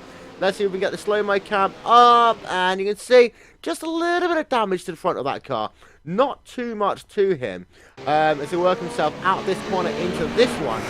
A lot of dust there, so we can't see too much, but we'll see if we can get another look as they work themselves down into that final corner. Rear end of the car doesn't look too bad for him, but as they come down into that final corner, you can see just a little bit of crinkling on that car. So we'll get a good look at it. I think about here, you'll see, we'll have a look, and you can see just a little bit of crinkling, not too much in that car, however, as he continues to run in the 14th place on the racetrack, still putting pressure on. Vargas right back along board of him again as they come down in towards turn number 1. There you can see 4 tenths of a second. The gap there, of course, Verga isn't an Australian-New Zealand driver. That's just a little issue we have over there. We'll get that fixed for you in 2 weeks' time. But we're riding along board with this guy as they come back down in towards turn number 5. Up to 150 miles an hour, 155, maybe 160 for some of these guys. Indeed, you get about 160 just there for Gardner. Just flicks to 160 on that run down in towards turn number 5. Running same, the rear and the top 15, that Movie Go racing car, still a determined effort, still trying to put pressure on Varga, running in that 14th position in that number 77 machine as they continue to be looking on the racetrack. We're now just over 15 minutes to go in today's event. Time then to run through the field. Brought to you here today by Team GT, and we'll start with your overall race leader, Rafael Adepalo. Last lap time for him, a 2:06.558, up 1 spot since the green flag wave to kick off the STC Black Cup season. He did actually fall down into 3rd place by the conclusion of lap number 1. Got himself past past Petzler into turn number 1 on lap number 2 around the outside. Great pass by him. And then he was able to make that move on Tusting, which moved himself into the overall race lead. You see that 78 car is just driving away as he's now got himself almost a 9-second gap over Pichler, who runs in 2nd in the pure team racing car. There is Pichler on your screen. He's just working himself through the carousel. Now, Pichler, he is up 1 spot since the drop of the green flag. Last lap for him, a 2:06.609. Under a bit of pressure low from Gilberto as they continue to battle for 2nd place on the racetrack. Pichler in that pure racing team car, leading that team's charge, doing a sterling job in that McLaren MP4 GT3 machine as they come back down into Canada Corner. And his fastest lap of the race, as we saw a little bit earlier on, was a 2:06.0, running about 6 tenths of a second slower than that right now. 3rd place is Gilberto. He is also 1 spot since the start of today's race. He lost that 2nd place a little bit earlier on to Pichler. Pichler now up into that 2nd position. Gilberto down into 3rd, however, is ahead of Jacobs by about 3.6 seconds on the racetrack as it stands. There you can see the gap. There you can see the times. In fact, you have a look in the rear, it's literally just a dot in the mirrors between Gilberto and Jacobs, who runs in that 4th position as it stands right now. So Gilberto leading the way for Ivana, the 2nd car out of 3 right now, just trying to hound onto Pichler in the remaining laps of this race to see whether he can make it a 1-2 for that team. And Gilberto and Pichler have really been battling pretty much since the drop of the green flag here today. There you can see 4th place driver right along board with him. That is Daniela Jacobs, up 2 spots since the light went out to start this event. His fastest lap of the race, a 2:05.7. Actually, when you consider that, he's got himself the 2nd fastest lap of today's event. However, he's not been able to translate that into a podium finish just yet, and as we just saw, he's currently 3.7 seconds behind Gilberto, who runs in that 3rd position. Still doing a good job, and he's got himself now a 1.7 second advantage over Fabio Gonzalez, who he passed about 6 laps ago. There you can see Gonzalez, his fastest lap of the race, a 2:05.7. His last lap 1.5 seconds back. So this is one of those things that I said earlier. Consider some of these guys who might have just short-filled themselves a little bit. Gonzalez potentially might be saving enough just to try and get himself to the end of the race. Team GT guys, of course, sorry, the Movado guys, very experienced. They run in the Arizona.com World Championship Grand Prix Series. And from Gonzalez as well, he knows that likely he won't be scoring points. It's just a case of bringing that car home in case there's a last lap tragedy for either De Paolo or for Gilberto, who run it in 1st and 3rd places respectively. Gap between Gonzalez and Tosting is 6 seconds on the racetrack. There you will see Gonzalez, and as we have a look at our aerial coverage, you'll just be able to see as we'll flip back to Tosting, the gap will come past the start-finish line. There you can see underneath Caterpillar Bridge for Gonzalez. There you can see Tosting, who runs in that 6th position. Now Tosting, he was of course leading this race once those lights went out to start the event. Since then, he has fallen back 5 positions. He's the biggest loser inside the top 10 right now. Riding along board with him down into turn 1. His last lap at 2:07.2. Tosting had great qualifying pace. He was 2 times faster than anyone else. However, he just hasn't had the race pace to go with it. And as you have a look at his fastest lap of the race at 2:06.0, that's actually only the 8th fastest lap of the race here today. So Tosting really struggling in racing conditions in that 209 car, representing Movie Go Racing. And of course we've seen a couple of the other drivers towards the mid-pack of this field. But Ben Tosting hoping potentially for a little bit more in today's event. Next we come over to one of the 3rd of the 3 people who's led laps. Tosting's led laps, De Paolo's led laps, and so has this guy, Riccardo Turati. He has moved up 1 spot since the start of today's race in that 777 machine. He led a total of 4 laps during the sequence of pit stops. Stayed out longer than pretty much anyone else inside the top 10. Did have a long pit stop, however, and that really hurt his opportunity to move up ahead of Tosting. His last lap was a 2:07.0, and his fastest lap a 2:06.0. Put that into perspective, well, he's had himself today the 6th fastest lap of the entire event out of all drivers. So he's had a good run in that Team GT car, leading Team GT's charge, but now with just over 11 minutes to go, he's hoping they can just maintain position, potentially put a bit of pressure on Tosting towards the end of today's event. To then run through the rest of your top 10, this is one guy who has really struggled here today. He started it up in the top 5, easily in the top 5, well, moved himself up into the top 5, then fell back down. Tom Valentini started 9th, moved himself up positions, fastest lap of the race, 2:06.4, then fell down the field. He had a couple of offs, and he's had a bit of a tough day since then, but he's kind of recovered in that Pure Racing Team number 13 machine to what will be a nice top 10 finish for him. Just behind, you can see Hellenic Racing Team driver of Nestoras running himself in that 9th position for the time being as he works himself through Bill Mitchell Bend. Now, his fastest lap, 2:06.1, and his last lap was a 2:08.1, so he's 2 seconds a lap slower right now than what he was doing a little bit earlier on. I want to stay on board with him, because this will be a good indication of whether he's been saving fuel, whether that was just a slow lap for him like last time by.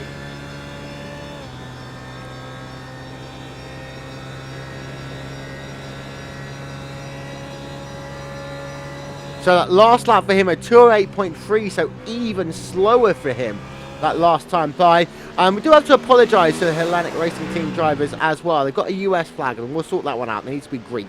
But we'll sort that one out for the next event as well. We do apologise for that one. Any Hispanic, Hellenic drivers who we have offended over the course of today's broadcast. But there you can see the story is running in that 9th position on the racetrack. 10th place, the 01 Racing Team car of Juan Jose Sanchez. He started today's race in the 10th position. He's running in that 10th position, but got a bit of pressure from Ortega, who runs in the 11th spot behind him. We'll have a look from the rear view camera, and there you can see the gap is about 1.1 second on the racetrack right now.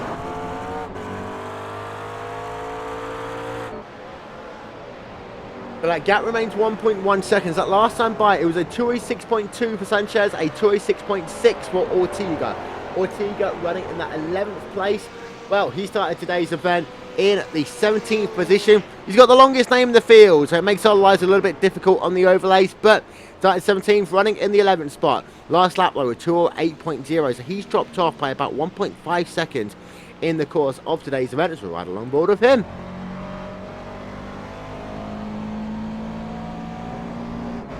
Gap to the guy ahead of him, well, is about, I say about, it's really about 1.2 seconds on the racetrack, as Ortega running himself a little bit wide there through the king, as of course some of these tyres are starting to fade away as they did in that first run. This is actually one of the closest battles we have on the racetrack. Of course, we've got that battle between Pichler and Gilberto for P2, P3 in the racetrack, but after that, this is the second closest battle we have on the racetrack. Going through the rest of the guys scored on the lead lap, you've got this guy, Andy Pers, running for the Hellenic Racing Team in the number 88 car in the 12th position on the racetrack, right along board of him. With Bill Mitchell-Beng down towards that final corner. He started today's race in the 20th position, moved himself up into 12th. Great strategy work by him. Good driving as well, getting himself up into position. Then behind, Andres Quintana running himself in the 13th position. Of course, he was right there with Ortega earlier on, but now he is a total of 14 seconds behind his teammate, after coming out just 1 second back after pit stop. Last lap was a 208.1 for him, so you can see there's a little bit of damage potentially to Quintana's car. So he has had a couple of beats and bangs along the way as he works himself through turn number 1 once again. And then our last guy in the lead lap, Bryce Gardner, starting 19th, running in the 14th spot right now, so right along board of him as he comes past the start-finish line down in towards turn number 1.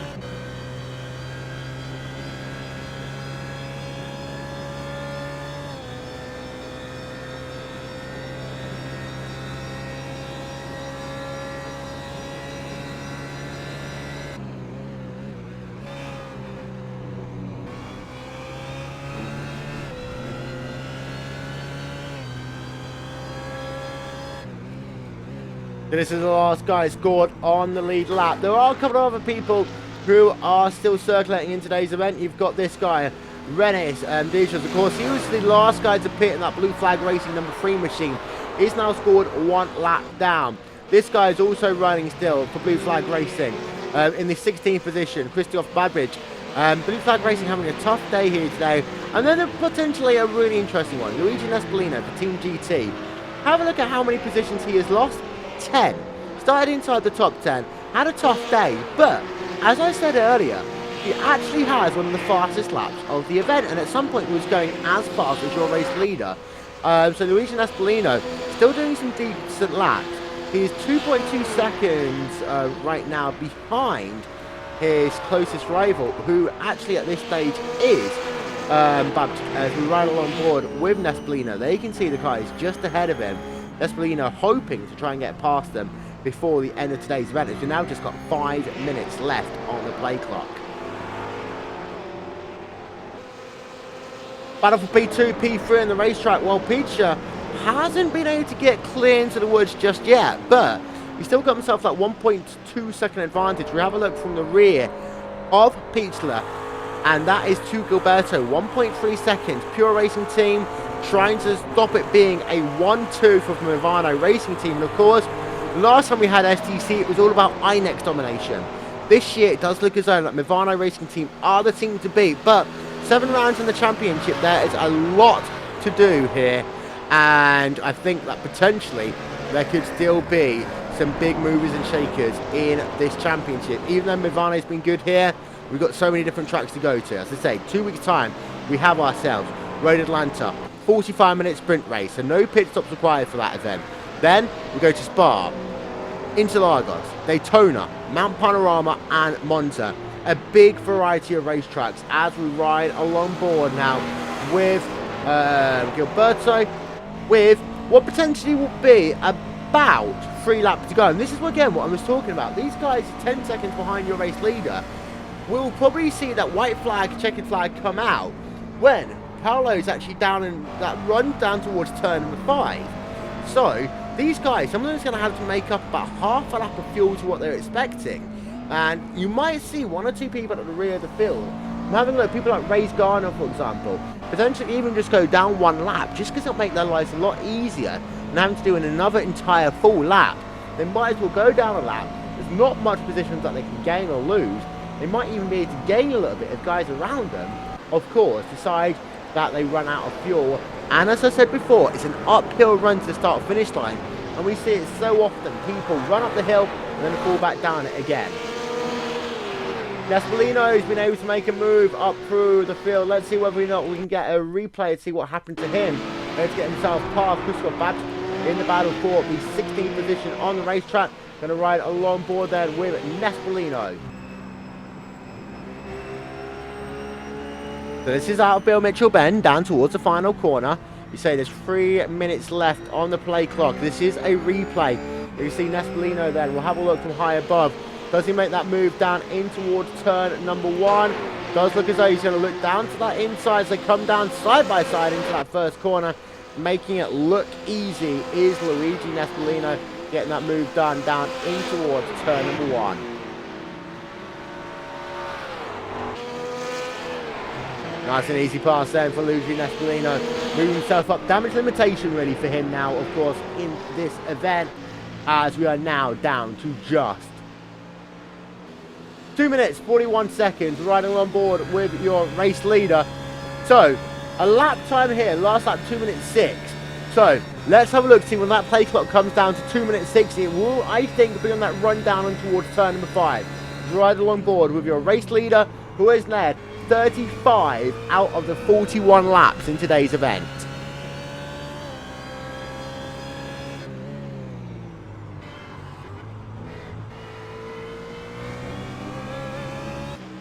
So then, 8, 7. This is where we expect to see the checkered flag come out just as Rafael Di Paolo works himself underneath the bridge. So it will be almost 3/4 of a lap some of these guys are going to have to find.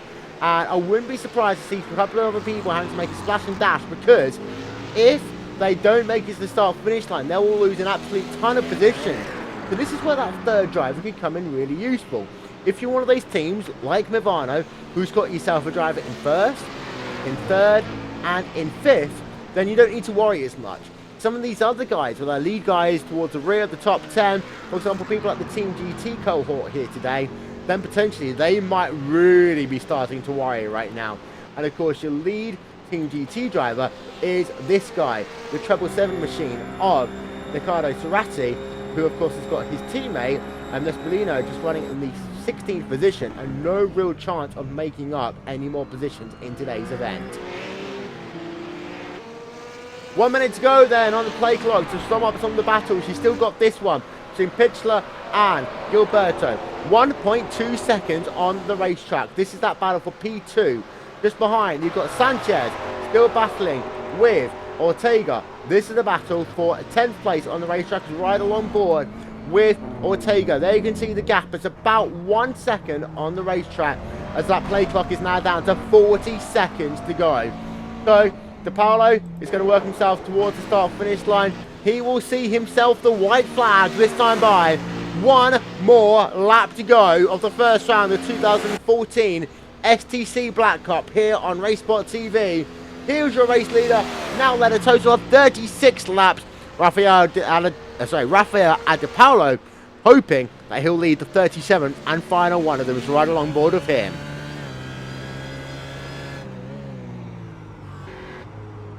Play clock is then just about to expire. This will be the last lap of the race. You'll see now, play clock has expired. This is the final lap of today's race. Ortega, he's a lot closer than he's been previously. Let's have a look on board of him as they come down into Canada. Just 6 times per second separating these two drivers. Pichler to Gilberto. That has eked out to 2 seconds on the racetrack. It doesn't close. Pichler might just be able to make it in that second position, but Ortega a little bit tight there through to Bill Mitchell-Benz. He'll work himself down to the final corner. Arguably, this is going to have to be do or die for Ortega in the next couple of corners, but we'll come back to that one if anything happens to it. Here's that battle. Pichler, as I say, to Gilberto. It's up to 1.8 seconds on the racetrack now as they work themselves out of the hurry downs down towards the carousel. For Pichler, you can tell it's a 9.2 second advantage. So deficit even to Adapillo. So with less than half a lap to go, it does look as though that Pichler is going to split the Movano Racing people and get himself a second place for that Pure Racing team. But he has been the guy who has led over 85% of today's event. It is Rafael Adapallo working himself out of Canada corner for the final time, working himself down towards the start finish line for the final time, as he now has one corner left to go. He works himself out of that final corner, heading himself down towards the start finish line. He can start doing the wiggles. Adapillo takes victory here in the first of the Team GT events, Team GT STC events for 2014. Adapillo is your winner. Pichler will come home in second place for the Pure Racing team, but third place will go down to Gilberto, making it a 1-3 finish for the Movano Racing team. The Iberica Racing team driver of Danilo Jacobs comes home in the 4th position. Fabio Gonzalez rounds out your top 5. And then we're waiting for Ben Tusting, just coming past the line now. He comes home in the 6th position. He will not be happy with that one. And then you've got Cerati, Team GT, coming past the line now, coming home in the 7th position. And to run through the rest of your top 10, it will be Valentini coming home in 8th, if everything's going to be okay for him. And they see just coming past the line now. 9th place, keep an eye out on Nestorius coming past the start and finish line for the Hellenic Racing team. And then Sanchez will round out your top 10. There you can see Sanchez coming to the line, but it's going to be close with him and Ortega. Ortega isn't quite going to make it by the look of it there. So, ladies and gentlemen, that is it, but we will stay with you for just a couple of moments. What we're going to do is we're going to take a very quick break, and then we'll be back with confirmation of final race results here from Road America. Stick with us here on RaceSpotTV. Final race results coming up in just one moment's time.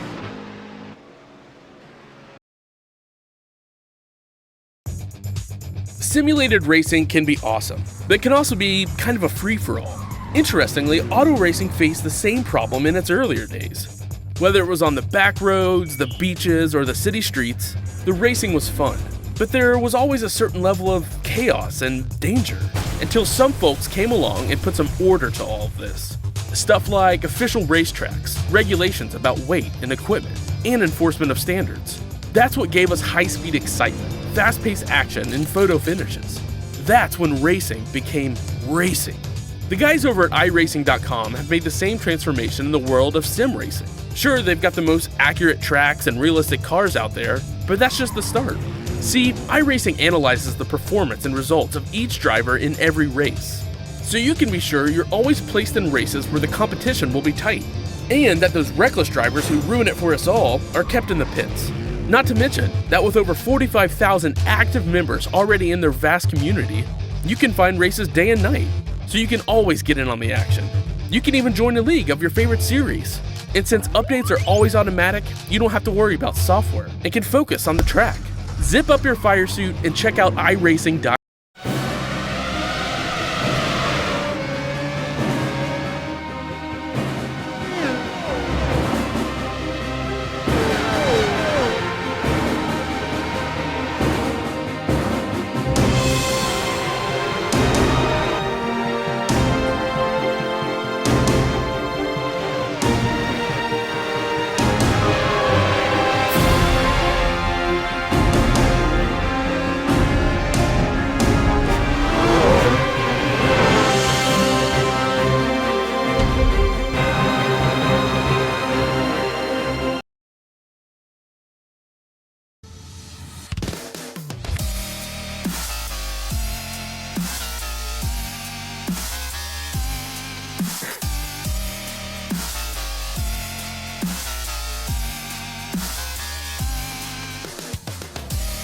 So, ladies and gentlemen, welcome back to post-race coverage of this, the first round of the 2014 STC Black Cup Team Championship. Thank you very much to partners of the STC Black Cup for this season.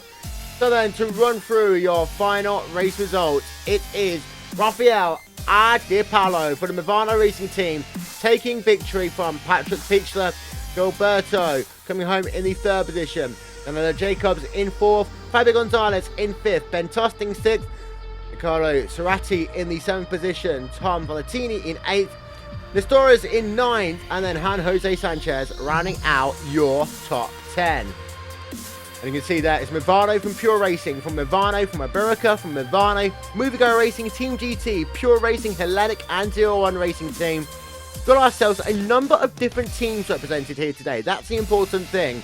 Having a very quick skim through, I see 6 different teams in the top 10 there. Incredible stuff, but Movano Racing Team has got all 3 of their top drivers in the top 5. Over to page 2, there you can see the positive sim racing car of Fernando Guerrero Ortega in 11th, Andy Purse from Hellenic Racing Team in 12th, Andres Quintana in 13th, Rise Gardner 14th, then Blue Flag Racing's Rennie Stagers in 15th. Team GT's Luigi Nespolino will not be happy with that. P16, Christoph Bedrick in the 16th position for Blue Flag Racing. Berger, Juan and Valesco round out your top 20. Then you want to your retirees, unfortunately. Linus Bridgestone classified 18 laps down in the end. Pablo Lopez, tough day for him for Iberica. Pure Racing Team driver in the 23rd position. Zane Krebser, Philip Widdowson, Stefan Coppens. And there you can see the rest of the drivers coming up on your screen. So then, it's been an incredible day's worth of racing. We have got some people who hopefully might come and talk to us in just one moment's time. In the meanwhile, it just gives me the opportunity to say that the next round of the STC Black Cup will be in 2 weeks' time. Of course, it will be here and live on RaceSpotTV as we'll head ourselves over to Road Atlanta for 45 minutes worth of racing. And then after that, we head over to Turkey Spa Francorchamps for the next 90-minute race. That will be in 4 weeks' time. Races every 2 weeks. Race 4 will be the Autodromo Jose Carlos Pace. Race 5 at the Daytona Road Course. Race 6 at Mount Panorama. And Race 7 at the Autodromo di Monza to conclude our season just a week before Christmas. What an incredible day's worth of racing we had. Hopefully, we might have the chance to talk to a couple of people. I'm not sure if I have to go and kidnap them or if they actually come here to talk to me. I might just go and see if I can gate crash them with Arno Frostmaster team and if they will talk to me or not. I'll come and talk to them anyway. It's the Movano Frost team who actually had 3 people in the top 5. So I apologise for gate crashing you, but congratulations, P1, P3 and P5 in today's event. Thank you, Will. Thank you, Will. Thank you. Great race. I'll start with Rafael if he's here. You get yourself P1. Of course, you started racing second, fell down into third position, then got yourself back up into the race lead within 3 laps of racing. Yeah, I know I had a good pass, but it is for the race. But my biggest fear was follow close to the car ahead of me because I didn't try follow really a car during the practice. So my plan was get the first place and go away as soon as I can for manage the race. Now, you lost that second place at the start. Is that just how sometimes uncertain starts are, rolling starts are? Of course, you have rolling starts in 90-minute races, standing starts in the 45-minute races. Is there a disadvantage being on the outside row for a start? It's actually a disadvantage because I cannot really see when the first place can really start. So I tried to see him as best as I can, but I tried to defend my position, but I didn't. I had to give up at the beginning. But luckily later I had the luck and the opportunity for overtake for the P2 and then luckily for the P1. Well, you got the first place, you dominated through pit stops. Did you think at any point that you might be close on fuel at the end? Yes, yes. I actually had to add 5 more liters at the bit because I wasn't so sure about about finishing the race. So I tried to stay safe and added more fuel at the end. Adepalo coming home in first place here today. Congratulations to him. And again, it was a 1-3-5 finish for the Movano team. In second place third place in today's event, we have to go back to, I believe it was Gilberto coming home in third. Congratulations, podium finish for you. Thank you, thank you. It was a very good race. I tried to stay with Patrick all the race, and fortunately, I overtake at the pit stop the second, the guys that were in second, and very very happy. Sorry for my bad English, but I'm very very happy. That's okay. We're just getting the graphic up on our screen. He started in the fourth position, finished off in the third place overall. Just how tough was that race? Because, of course, you had a great battle going on with P2 throughout the entire course of today's event. Yes, it was a very very strong pace from Patrick. I think he was a little bit faster than me, but here in Road America, the draft is very very important. So I was able to stay with Patrick all the race long. And, of course, you remember, of course, the way that the team structure works is that you'll get points and your teammate gets points for winning the race. But how important do you think it is to start the season off with not one, not two, but three of you guys scored in the top five? Rafa, you help me, please? Ha chiesto se quanto importa la posizione di Fabio nella classifica team finale. Actually, I think it's really, really important because we can remove points from other teams, so I have a little advantage for the future races. This is a really long championship, so we have also to work harder for the next race. Well, both of you, congratulations, P1 and P3. I'm wondering if we have the opportunity to talk to Fabio. Fabio, of course, coming home in the fifth place here today. And Fabio, if you're here, fifth place is coming up sixth from our time scoring. Just ignore that. But fifth place for you. And as far as your race goes, you're not going to score any points for it, but you conclude a strong showing for the Movano racing team. Yes, very happy about that. Must a little bit save a little bit of fuel at the ending, but okay, very great result for us. Wonderful. Well, when you put it all together, and again, this is a team championship, does it help the fact that your teammates did so well to relieve the pressure from you in today's events? Does it help at all? Yeah, a little bit. And of course, we go to 7 different races in the championship, 7 very different racetracks. Do you think that you have the opportunity to really help your teammates potentially finishing ahead of them at certain points in the race, or do you think it's going to be very close as it's been here today? Well, I hope so. I can a little bit improve also to help the team, and together we are strong. Well done. Before we let you go, would you like to say thank you to your sponsors at all?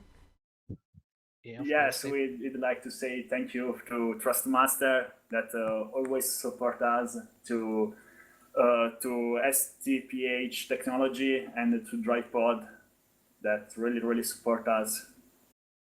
Well, congratulations. The Movano Racing Team, P1, P3, and P5 in today's event. So congratulations to all of you. I'm just going to go carry on hopping around the TeamSpeak server. So thank you very much, guys. There is your top 10 back up on your screen. Unfortunately, it doesn't look as though we had the chance to talk to the Pure Racing team here today. But what we'll do is we'll go and gate crash someone else. We'll go and talk to the people from the Positive Sim Racing team if they're here. And you'll see that they came home here today in the 11th and 13th positions respectively, Fernando Guerrero Ortega and Andres Quintana. We've got Andres Quintana here, P13 in today's race. How was it for you? Well, sorry, but Andres can't speak English. He doesn't understand you. That's okay. I'll talk to you instead. P11 and P13 in today's race. How do you think you fared overall? Well, for my team it was a tough race, but we made a little mistake because we started the race with 90 liters in the tank, and we lost 9 or 10 seconds in the pit stop, so we are quite happy for finishing in 11th and 13th position. Now, of course, the first race of a new season, always going to be a number of different strategy options. Being caught out on that one here today, but do you think as the season evolves, you'll have the opportunity to fight for top 10s? Of course, the next race we go to, Road Atlanta, I'm going to call it a sprint race for all intents and purposes. Half the race distance of today, 45 minutes, around the track, which is incredibly fast. Yeah, I think we have more chances in the next race because my drivers are very quick here, and if it's a shorter race with no pit stops, let's see. Maybe we make a little surprise. Well, before I let you go, would you like to say thank you to any of your sponsors at all? Yeah, of course. I will thank my team, Poseta Sim Racing, our sponsors, ISI Sim Racing, and of course Javier Alvarez, who makes this possible for us. That's right. Well done to P11, P13 for the Positive Sim Racing team. I'm going to carry on hopping around. And, sorry, I'm going to gate crash you. We've got the Hellenic Racing team here, who had a pretty good race overall here today. There you'll see the top place driver was Nestoras in the 9th place. Interesting race, guys. Yes, it was an interesting race, but unfortunately for me it was finished very early in the first laps because of my mistake. We also had some problems with the frame rate, me and Andrew Pearce. We had Nestoras that did very well. Indeed, Nestoras came home in the top 10 here today. Now, Pearce actually, one of the biggest movers in the field, I believe, I'll just get confirmation of this, but I believe that he started in the 20th position, actually moved up into 12th place overall. So, Pearce, a lot of racing for you, despite some technical difficulties. How was that race? He's not here. Because Andrew cannot speak so good English, maybe I can help you translate. Okay. Αντρέα ρωτάει πώς ήταν ο αγώνας που ξεκίνησε από τη θέση 20 και ανέβηκε στη 12, πώς ήταν για σένα ο αγώνας, γιατί ίσως ήσουν ο highest climber. Πες ότι ήταν πολύ καλός. Είχα τα frame rate στην αρχή που ήταν γύρω στο 20 για 5-6 γύρους. Μετά ψιλοστρώσανε, πήγαν στο 50-60, είχα σε όλο τον αγώνα προβλήματα με κολλήματα και με τέτοια.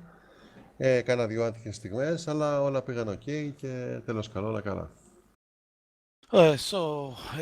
Andrew says that it had some problems with the frame rate, especially in the first 5 to 6 laps. Then it went well for him. He had a steady pace, but not as fast as he could go. Maybe next race he would do a faster pace in order to catch the leaders. And of course, Nestoras, a top 10 finish for him. And just actually having a look at the moving for him, started in the 14th position, finished 9th. So happy with the top 10? Νέστορας ρωτάει αν είσαι ευχαριστημένος από την θέση που πήρες, ξεκινώντας από την 14η. Ναι, εντάξει, πες του, πολύ ευχαριστημένος. Δεν πιστεύαμε για top 10 σαν ομάδα. Αλλά κάναμε έναν αγώνα έτσι για να τερματίσουμε όσο πιο ψηλά γίνεται. He's actually very happy from the result. Before the race, he knew the competition was very hard. A lot of great teams are here, very fast drivers, and he wanted to finish as close to the top podium, but it's very hard competition here.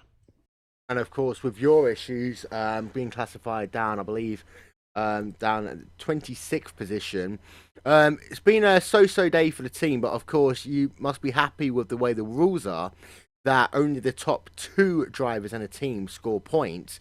So your disappointing start to the season won't impact so much on the team standings. Yes, I wanted to race the whole the whole race because I like big races and maybe endurance race after this.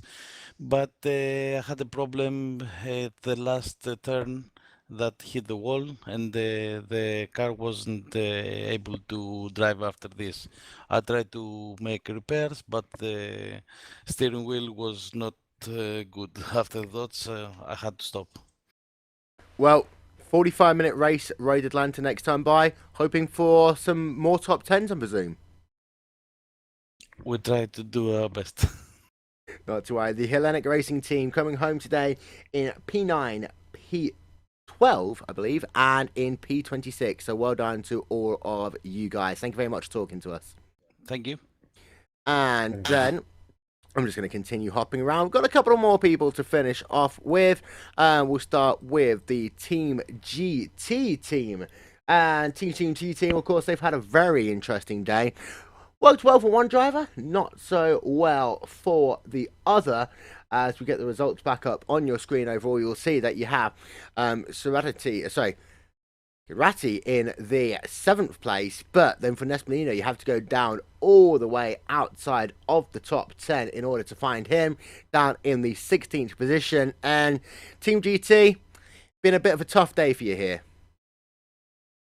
Yeah, it's been very tough for us, especially because the pack was fighting very hard the first couple of laps. I wasn't comfortable at all with the setup, but it's a nice place, 7th place. It was, I think, the best I could do because I didn't want to make any mistake. I'm quite satisfied, actually. Very sorry for Netpolino, which got disconnected, and but it's we got some points, so it's okay.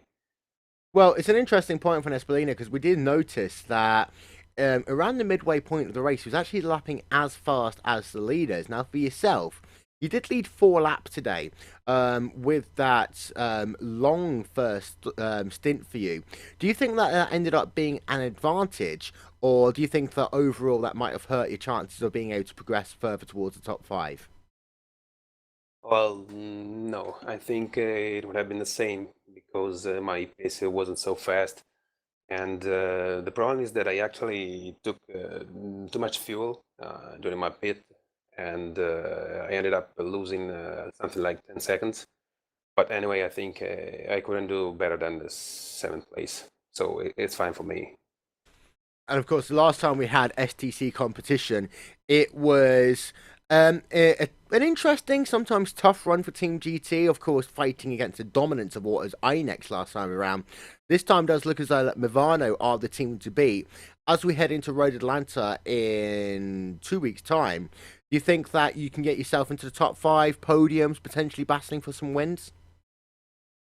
Well, we'll see. We'll see. I'm not sure because I don't have much practice with this car. So Rafael and Gilberto did a great job.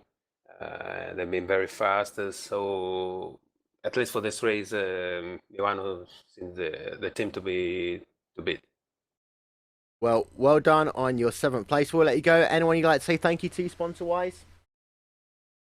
Well, yes. Thank you to Team GT, especially for giving me the chance to do this first race, and to Lega Automobilismo WISP, which are supporting us in this championship. And thank you for the live coverage. That's right. Of course, Team GT are an official partner of the 2014 STC Black Cup. So thank you very much, guys, for having a chat with us. And finally, we'll go. Oh. Yeah, sorry, I'm interrupting you. It's the way it works. I'm going to have a chat with the Movie Go Racing people. We're going to have to come up with a more interesting way of doing this. But Movie Go Racing here today. We get yourself Ben Tusting in the 6th position. But Ben, you started on pole position. What happened? I would say there was a pit stop malfunction, shall we say. So from then on, it sort of ruined the whole race, really. We Which was a did notice disappointment. that. We'll actually get the pit time up on your screen, as we'll see. It was actually, I think, over a 32-second stop it was classified on our screens, compared to what was about 25, 26-second stop. What happened during that pit stop? We miscalculated the fuel as a team, so at the end of the race, I still had 22 liters left of fuel. So that was the major reason, really, which was a disappointment, to be honest, because I thought a podium position would have easily have happened, really. But anyway, it's a shame. But Of course, you started on pole, fell back to second, and that second, third, fourth place battles were incredibly close throughout that first in. Think that you could have got yourself a podium finish, but how do you now rebuild from this, heading over to Road Atlanta, which of course is a very different track that we go to in 2 weeks' time? I think practice-wise, just have to carry on practicing the same. Just have to do our fuel calculations properly, really, because they were miles out, really, and that's what cost us a podium spot. Get someone with a calculator out for that one. Of course, Race Gardner came home in the 14th position here today. And then we had Linus Bronstrom coming home in the 21st position. So overall, slightly tough day for Movie Go Racing. But before we let you go, anyone you'd like to say thank you to? Not really. That's right. We'll see you in 2 weeks' time at Road Atlanta. And ladies and gentlemen, that is pretty much all the interviews that we have for today. As you see there, results just still scrolling along your screen. But it is time for us now to say goodbye. So long, farewell, auf Wiedersehen. We'll be back, of course, in 2 weeks' time for the second round of the championship here on RaceSpotTV. As RaceSpotTV is your official home for GT racing all winter long. We've got the STC Black Cup, we've got the Neo Endurance Series, and of course, 1st and 2nd of November, we bring you the RaceSpotTV 24 hours of Spa. So for all of your GT action, don't forget to check out RaceSpotTV over the next couple of months. We've also got some great IndyCar coverage coming up your way with the 16th Street Racing League. Head over to Sebring this Sunday. Start time for that is 7:30 p.m. Eastern Time, as well as Monday Night Skip Barbers, and of course the final round of the 2014 iRacing.com World Championship Grand Prix Series. That is this Sunday. Yes, Hutu's a 4-time champion. Yes, Kroenke second place, but still a lot of battling for those guys wanting to get themselves in the top 25.